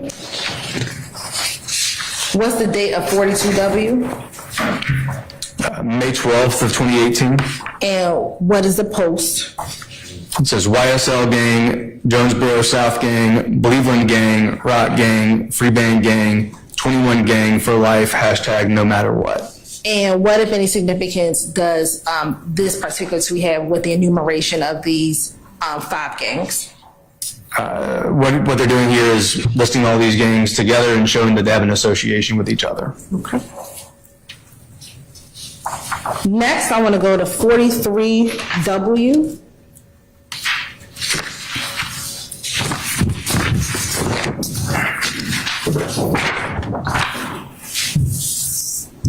And I want to particularly go to the last tweet, which is on May 20, 2012. The bottom. Okay. What does that tweet say? It says, "Every real white blood wear beads, so don't start no fuck shit, my end." Okay. And do you know what beads they're referencing at all? So oftentimes gang members at the time and sometimes even now will wear beads with certain color configurations on them as a way to represent their gang. Okay. And do those beads consist of the beads that Travius Stevens had on in an earlier exhibit? They do, yes. All right. Now looking at 44W.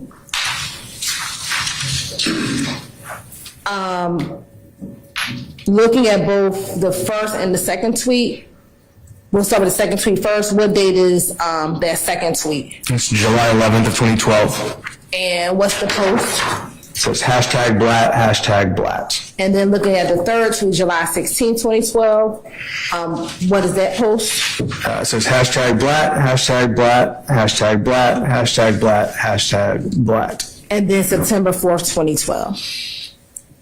That says blat, blat. Okay. And again, what is blat? Blood love all the time. All right. Now we'll look at 45W. Now looking at State's Exhibit 45W, I want to focus specifically on the tweet that's December 29th, 2011. Do you see that tweet? Yes, ma'am. What's tweeted? It says photo on the Ave with the rock crew. SO to at John Rowe Visions. And what is underneath that? It has a link. Okay. Now I'm going to show you 45WA. Is that the link that it went to? It is. All right. And looking at State's Exhibit 45WA, one, is this, what if any significance is 45WA, the picture? The picture is a group of people, some of whom are throwing gang hand signs and displaying other gang identifiers in the picture. And do you recognize any individuals within 45WA? I do. And who do you recognize? I see Mr. Williams. I see Walter Murphy. I see Jason Body, Jamonta Smith, DeMontanez Stevens.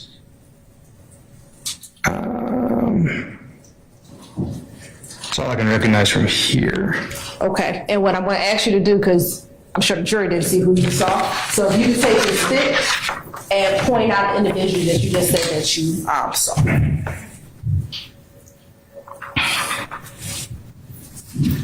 So this is Mr. Williams. That's Jason Body, Walter Murphy. On the top left is DeMontanez Stevens. This is Jamonta Smith. I believe that's all the ones I named. Okay. And you said that you saw some gang identifiers. What, if any, gang identifiers do you see? And what do they represent? In this picture, Mr. Williams is throwing the hand sign we saw associated with Rock Crew. And then Mr. Smith is throwing a 5-point star. It looks like Mr. Stevens is throwing that blood gang hand sign, as is this gentleman here. You can also see some use of red clothing and red bandana across Mr. Smith's face. And he has a bandana across his face. How do you know that that's Mr. Smith? I can recognize him from what's visible in the photograph. Okay. And have you had experience with him such that you can recognize him? Yes, ma'am. All right. Now I want to look at 46W.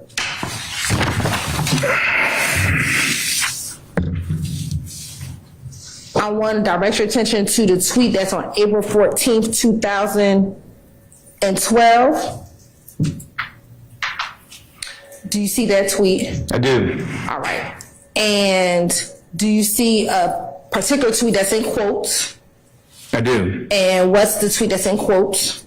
It says, it's that girl Aspen to @Young Thug World, where you been, and then a B emoji. And then is there a response to that tweet? There is. And what is this? What's the response? It says, Cleveland, where the bees be.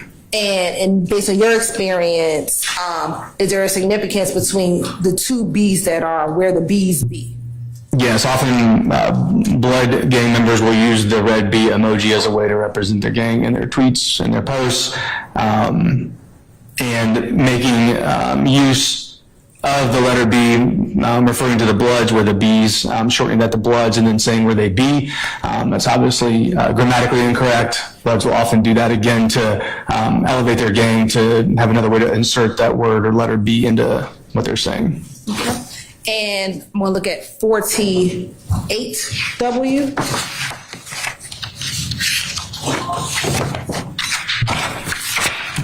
And specifically looking at the post that's on August 10th, 2012 at the bottom of the page. Yes, ma'am. Do you see a tweet? I do.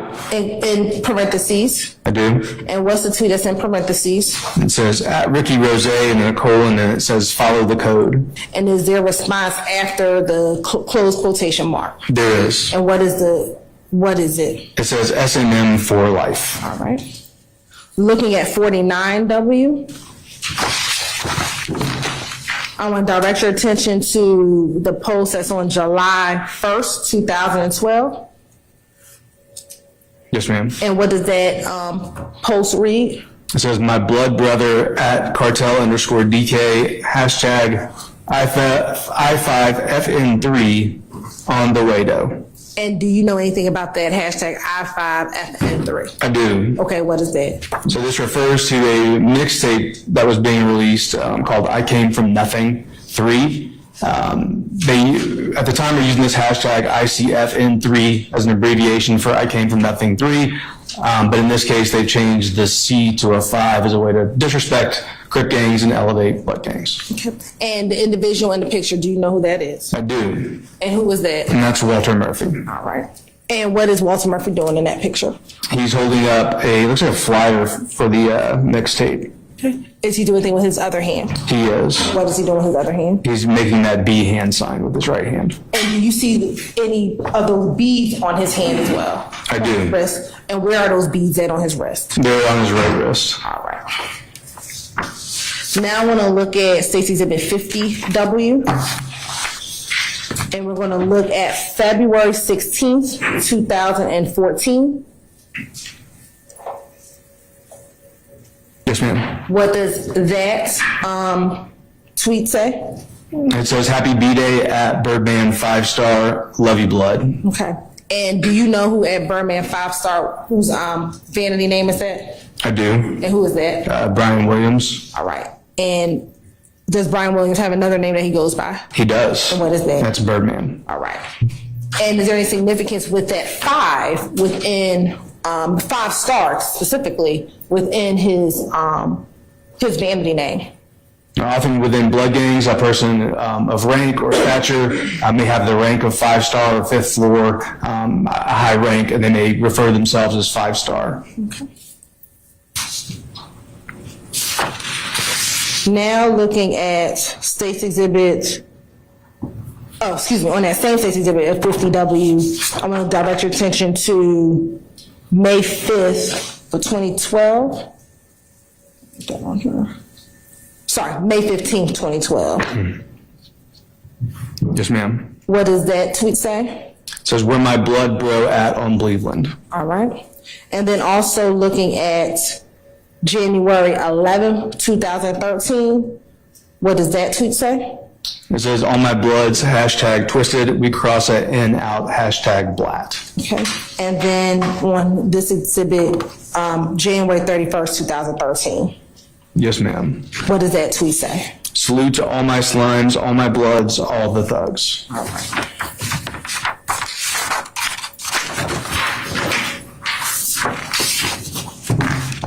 Now I'm going to show you, hold on.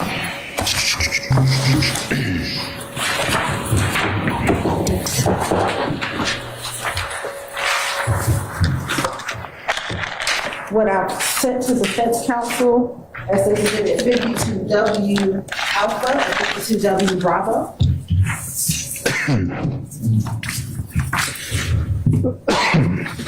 Do you recognize Exhibit 52W Alpha and 52W Bravo? I do.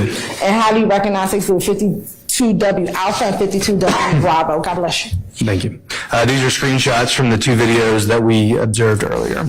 And does those appear to be fair and accurate depiction of the screenshot of the 2 of the videos we saw earlier? Yes, ma'am. And are the two videos with Travius Stevens? They are. All right, Your Honor, this time say that I turn Exhibit 52W Alpha and 52W Bravo into evidence. Cumulative, Your Honor. Can I see him, please? Sure.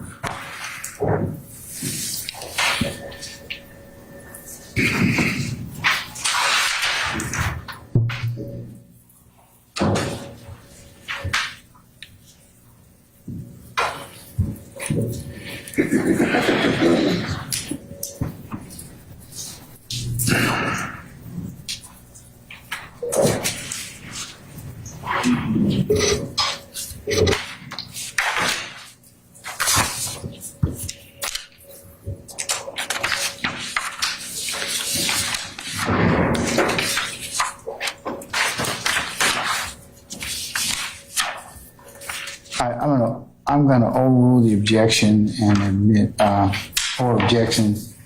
States 52 Whiskey Alpha and States 52 Whiskey Bravo. Okay, thank you. Permission to publish. You may publish as you see fit.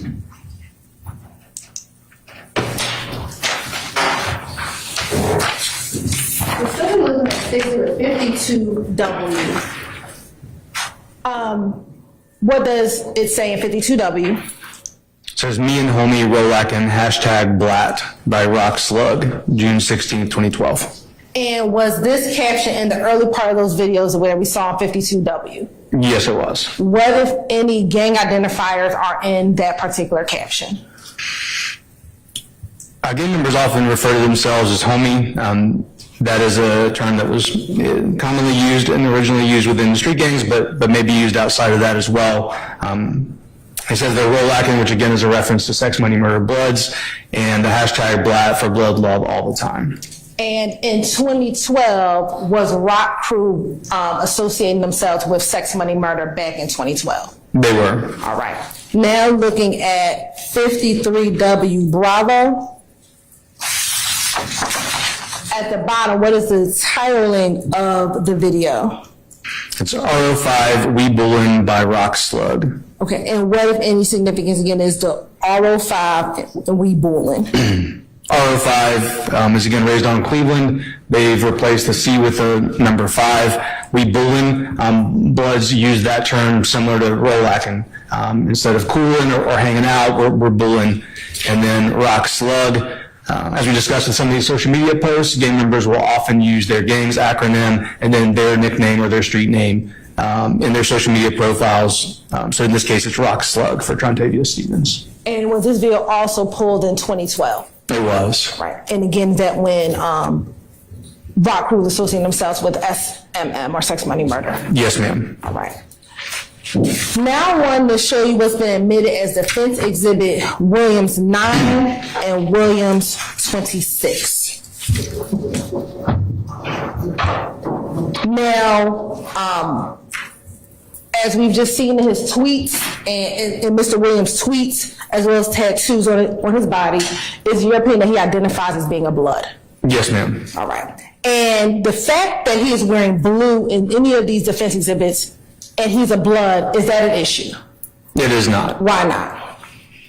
So gangs represent their gang through the use of specific colors, but certainly in the current time and all over the country, even in California, OGs, members of these gangs will wear different colors, even rival gangs' colors. And they're just not representing the gang through the use of those colors. So it's not one of those things where it's unacceptable for a member of a gang to never wear a color used by another gang.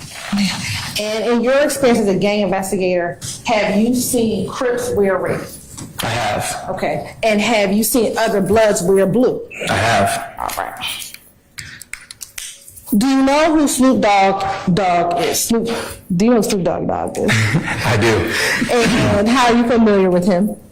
I was first familiar with him through his music back in the 90s. Okay. And are you aware if he claims or self-identifies as a member of a gang? I am. And what gang does he self-identify with? He claims association with the Crips and specifically the Rolling 20s Crips. And what is their gang color identifier? It's blue. Right. And do the Crips have any specific gang hand signs that they use? They do. Okay, and what is it? They throw the C hand sign similar to what we've seen previously today. And are you familiar with any dance movements that the Crips did or do? I am. And what is it? They do one called the Crip Walk. Okay. And to your knowledge, did the Crip Walk originate with the gang primarily for gang members? It did. Okay. And as a result of Snoop Dogg's fame and popularity, did that Crip Walk become popularized with him as he became a bigger artist? It has. Okay. And is the fact that it became popularized through Mr. Williams, through Snoop, did that take away anyway from leading relevance? I also saying as to form, I'm going to overrule this to the relevance. Mr. Matthews. Is there any takeaway of the fact that the Crip Walk started as a gang identifier to the fact that it's now popularized, if that question makes sense? Objection ambiguous. Well, I'm going to overrule the objection. Can you answer that? I think so. And to be clear, the Crip Walk is still a gang identifier, but what we've seen as gang culture has infiltrated more into popular culture, that sometimes these gang identifiers have actually become part of popular culture and may be used or seen outside of the use of the gang itself. Are you familiar with Mechanicsville? I am. And how are you familiar with Mechanicsville? Through my law enforcement career. And have you ever worked or had any investigations in Zone 3, Mechanicsville? Many. And I'm sorry, is Mechanicsville in Zone 3? It is. Have you ever in all of your years working within Zone 3 in Mechanicsville ever heard that neighborhood called 30 Deep? Not the neighborhood, no. Okay. What is your understanding of 30 Deep? 30 Deep is a gang that is based in Mechanicsville. Okay. Now, I want to talk to you a little about gang warrants. In your experience as a gang investigator, is it the patrol officer's responsibility or responding officer's responsibilities to place any gang warrants on an individual when they effectuate an arrest? It can be. Basis, are you objection? Yes. Basis? Beyond the scope of what it's not court qualified. No. Never discussed. I'll overrule the objection, sir. It can be, although it is not typically or often. It's not typically. Or often. Why is that? Our gang statute has Basis. Goes into law. Same objection. With APD, although they can, why do they normally give certain cases over to the gang unit? Oftentimes, yes. Why is that?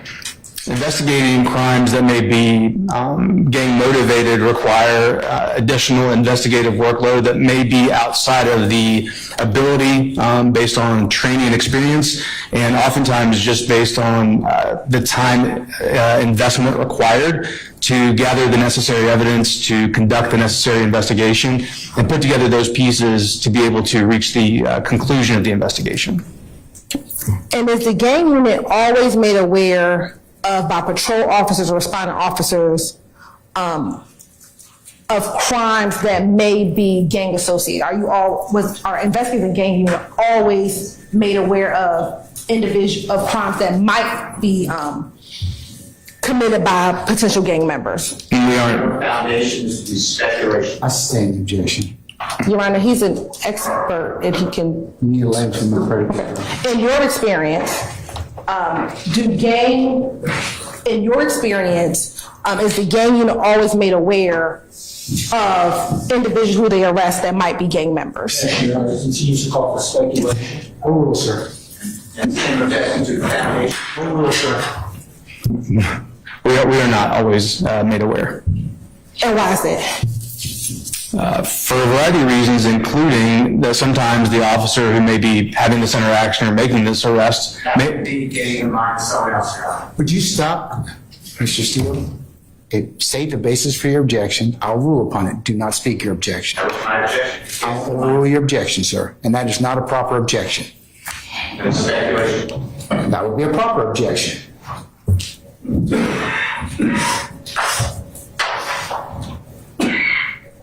Can he answer? I'm going to overrule the objection. He can answer it. oftentimes the officer may not be aware that the person that they're interacting with or arresting is associated with a criminal street gang. And if they are aware, there are certainly times where the evidence that may link this crime to participation in street gang activity may not be apparent. The scope of this witness is knowledge, Your Honor. It's all speculation. Mr. Steele, I'm not going to warn you again. That's not a proper objection. A proper objection would be speculation. I'll sustain it on that basis. You can rephrase. Let me ask you this. Back in 2012 and 2017, what, if any, training did patrol officers and responding officers have in identifying gang evidence? Objection on the foundation. Overrule, sir. During our police academy, officers receive a 4-hour class on criminal street gang identification. Okay. And how long is the police academy total? It's approximately 6 months long. And within that 6 months, they only get this 4-hour training? That's correct. And are you aware of the basic gang training that officers get in the academy? I am. What generally is the information that they're learning in that 4-hour training? This class is designed around gang awareness primarily. So it's providing a foundation, an understanding of gangs that exist in the city and common gang identifiers, including signs, symbols, tattoos, graffiti, attire, and other distinguishing characteristics. And the goal of the class is to provide the students, in this case, the police recruits, with a foundational understanding, ability to begin to recognize gang identifiers that they may see on the street. Was there a time in which, in your experience, that responding officers were not informing the gang investigators about potential individuals or members of gangs as a part of their arrest? Objection, Your Honor, that causes speculation. I'm overrule the objection. Yes, certainly. Okay. And as a result of that, were patrol officers given more training outside of that 4-hour training course? Yes, ma'am. And why is that? We, several years ago, implemented a gang refresher training during our in-service training that every sworn officer in the department attends in an effort to strengthen their understanding and recognition of gang identifiers, and also to help us begin to implement a workflow where they know who to notify and when, so that we can capture this information as early as possible and conduct necessary investigations. Now, let me ask you this. As a gang investigator, do you always take out gang warrants when a known gang member is alleged to have committed a crime? Relevance and bolster. I'm overrule the objection. No, we do not. And why is that? The main reason is that there's two levels of Overruled. there are two levels that we will reach in a crime that may involve a gang member. And the first would be if a crime is gang related. That means that the suspect or the victim or a gang is some way involved in the crime at all. The second level that we're looking for is to show that or discover that a crime is gang motivated. That means that the crime is intended to further the interests of the gang itself, and the gang is the reason for the crime or the purpose of the crime, in some way benefiting or strengthening the gang. And when you are determining to take out an additional warrant for gang activity, how do you determine if it's in furtherance of the gang? What factors are you going to be looking at to determine something? You may.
I want to just take up two things. One, I'll take up the basis for the objection, and then two, I'm going to call the day after this since it's 5:20. I'll excuse our jurors when they come back in. I'll tell them what time we're going to come back in for tomorrow morning. So first thing is, Mr. Steele, what's the base for your objection? So, Your Honor, I'm not looking at this. The series of questions involved, why does the detective do certain things, or why doesn't the detective do certain things? Why does he take out warrants, or why doesn't he take out warrants? Something to that effect. And that's when I asked if we could approach. And the conduct of the police officer in obtaining a warrant should not be before the jury. But you opened the door as to it during your earlier examinations about several witnesses. In fact, you said, well, you didn't take out a gang warrant, you didn't take on any, you called a gang investigator, and you have otherwise put that in issue, along with several things about training of gangs. That's what the court heard. So that's why I allowed it in at this time. I believe that that's a separate issue. That issue went to... I'll let State go ahead and respond to that, but go ahead and finish your objection, sir. That goes to a different issue, I believe. That issue goes to what you overruled about other people getting the mindset, which was my objection, of other people or other officers not doing something or not telling the police or not telling the gang unit something. This goes to different. This is this witness.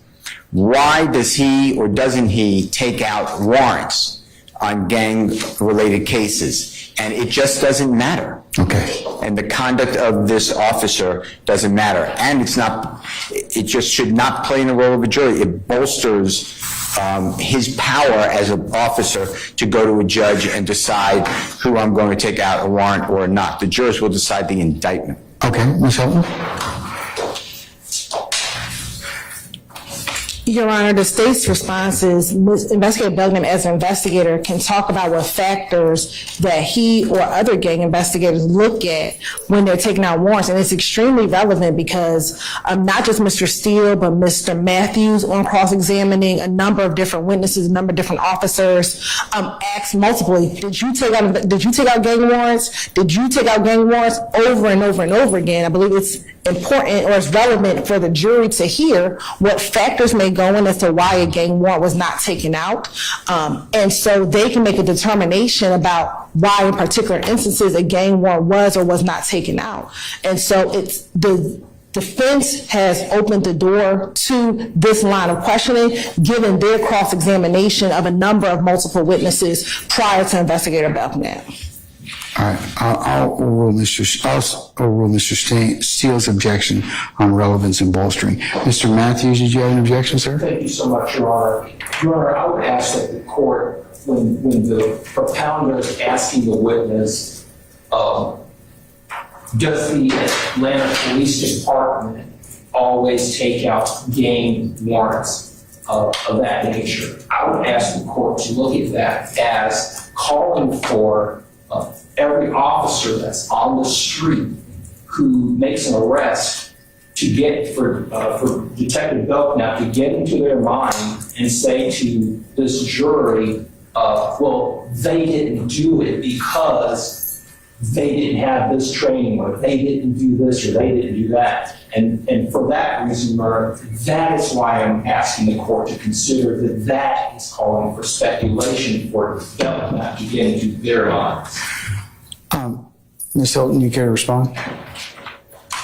Your Honor, Investigator Belnap, as an investigator, would be able to talk to, in his experience as a gang investigator, whether or not warrants are usually taken out, always taken out, for the reason I just stated, that he can talk about what factors may go into whether or not a warrant is taken out. Additionally, Your Honor, Investigator Belnap is at times a part of the continuing education that officers receive. So he has a basis in the knowledge to know why maybe responding officers don't do it, and when those responsibilities are transferred or transitioned to the gang unit. Additionally, within the gang unit, they usually work collaboratively, so he would have a basis or understanding of knowing when and if gang warrants are taken out and working in that collaborative environment. I'm going to overrule the objection, Mr. Matthews, okay. All right, Mr. Harvey? Since we specified that the reason this is being allowed in is specifically the cross-examination under my motion for 105 instruction, I opened the door to nothing whatsoever. Whether it comes in, Your Honor, as a response to those who opened the door, whole purpose of a 105 instruction is to provide that it may be admissible against some defendants, but not all. Ms. Hilton? Your Honor, again, this is a conspiracy case and evidence against one co-conspirator is evidence against all co-conspirators. Yeah, Mr. Harvey, I'm still going to overrule your objection. All right, I'll note your continuing objection for the purpose of the record. All right, I'm going to call our jurors back in and we'll pick up tomorrow morning, okay? Thank you, Your Honor. All right. Sarney, can we go ahead and call for our jurors, please?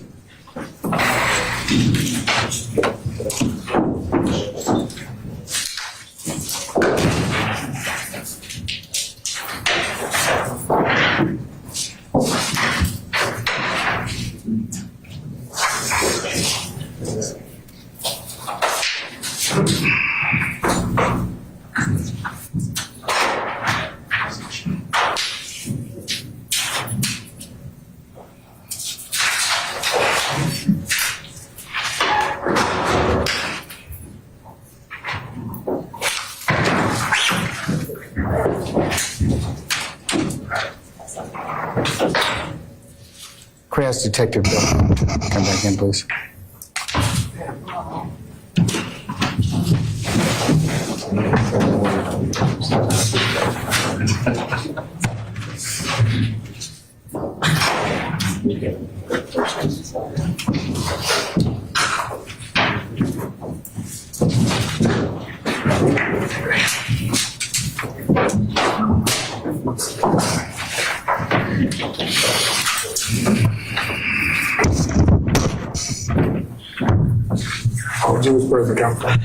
All right, thank you, Sergeant. Ladies and gentlemen, please be seated. Detective, come back up.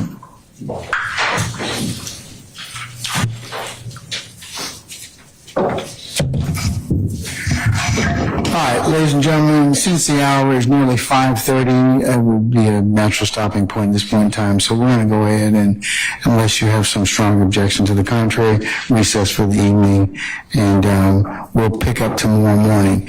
Tomorrow morning,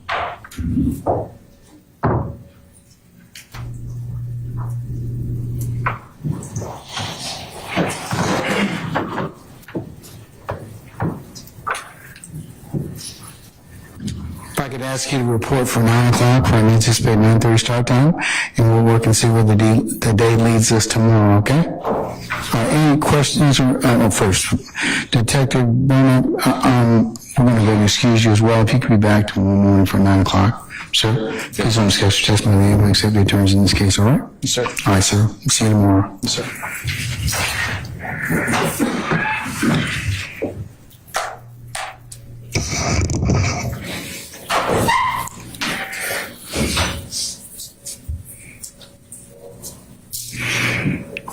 All right, ladies and gentlemen, any ministerial inquiry of me?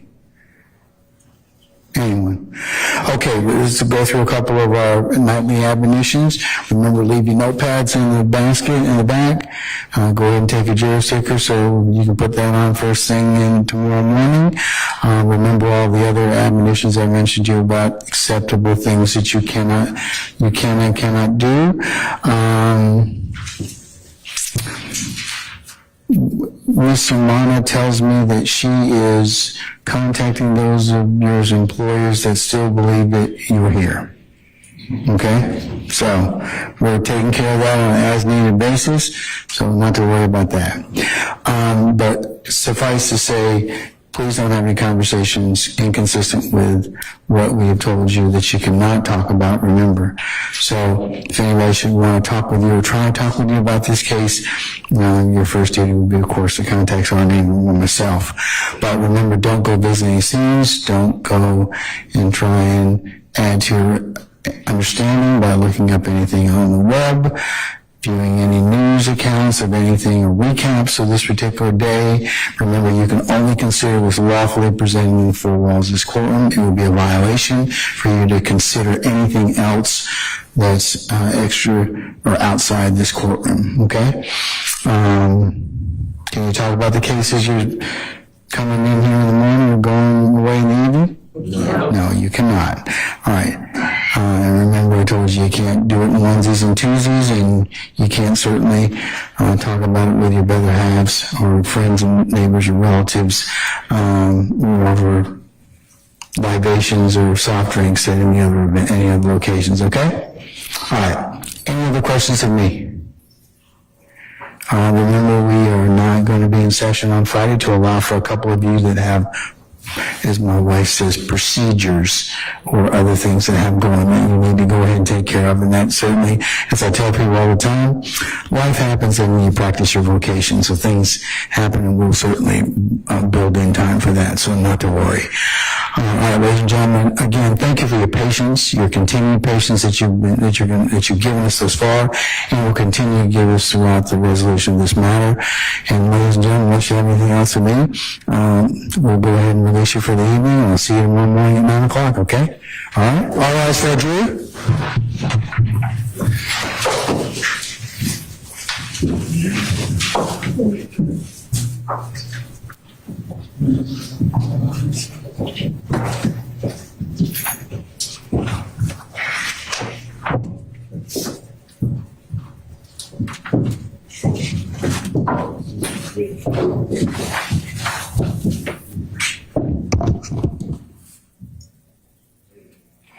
All right, ladies and gentlemen, our jury has left us. Please be seated. Okay, anything I need to be made aware of before we recess for the evening? Your Honor, as to Mr. Steele's request to speak with Officer Andre Bent, I have called him here. He is in his vehicle, and he will come and be available for anyone who wants to speak with him. Yeah? Yes. Okay, is that your desire, Mr. Steele? Yeah, that's fine. Okay, all right. Okay, that's that issue. Anything else, madam? Not as it relates to Officer Bent. I will let co-counsel decide if there are other matters. Ms. Hilton? Your Honor, Mr. Steele has provided some of the tweets that he intends to get into with, I assume, Investigator Belnap on cross. I will have the opportunity to look at those tweets this evening, but from my brief overview, I believe there will be some objections to that. The state will be concluding the direct examination, we believe, in the morning. And so we would need an opportunity to hear argument on those tweets at some point in time after the conclusion of the state's initial direct of Investigator Belnap. Okay, do you have those tweets and then the proposed response to those particular tweets that I can look at? Mr. Steele has the tweets. Nope, we got them. Oh, we have. You said you have about 80 tweets that you were going to get into. Yeah, so we're completed our portion of the tweet. This is what. So you completed through Officer Belnap, Investigator Belnap. Now you've already completed those. Yes, Your Honor. Okay, so on cross, it is conceivable that Mr. Steele is going to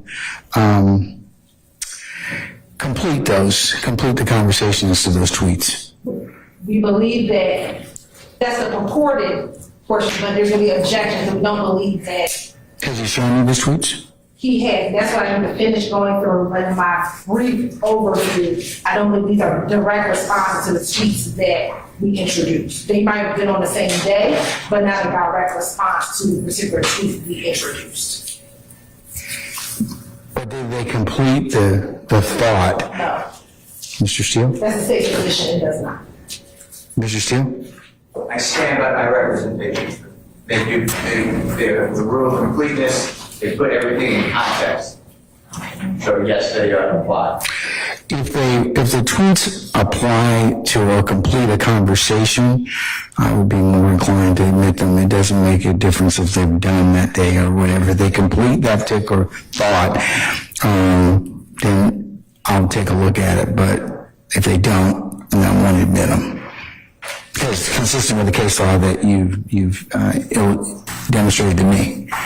Yes, Your Honor, so we would need to look at them on a case-by-case basis because some of it will be not a direct response or completing that conversation. So again, there's about, and I haven't gone through, maybe about 80-something tweets that we know is responsive to any of the tweets that we placed in. So I don't know if we're going to handle it case by case and they can object on a case by case basis, but this entire booklet is not responsive to the tweets that we issued. Okay. Well, I'll start out by taking it case by case and we'll see what happens. And if I need to recess and allow me to do that, then I'll do that accordingly, okay? Thank you, Your Honor. All right, anything else? Anybody else? No, I didn't ask you, Ham, so. Say again? Yes.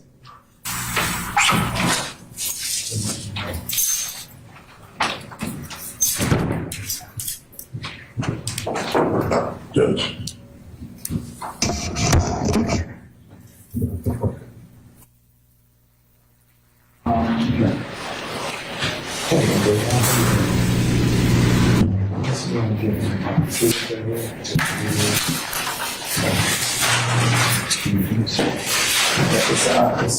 Aren't you getting a little prohibited sign on your wireless? Anyone? Yes. Can you, today's one, we got a couple.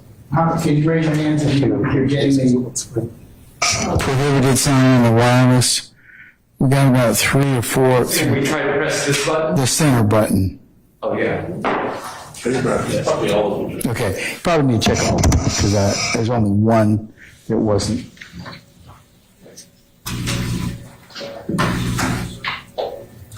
This one's okay, that one's fine. Okay, folks, unless you have anything else, I'll release you until tomorrow at 9 o'clock and we'll get started as soon thereafter as everybody gets here for between 9 and 9:30, okay? All right, we're in recess. You could bring up your listening devices, please.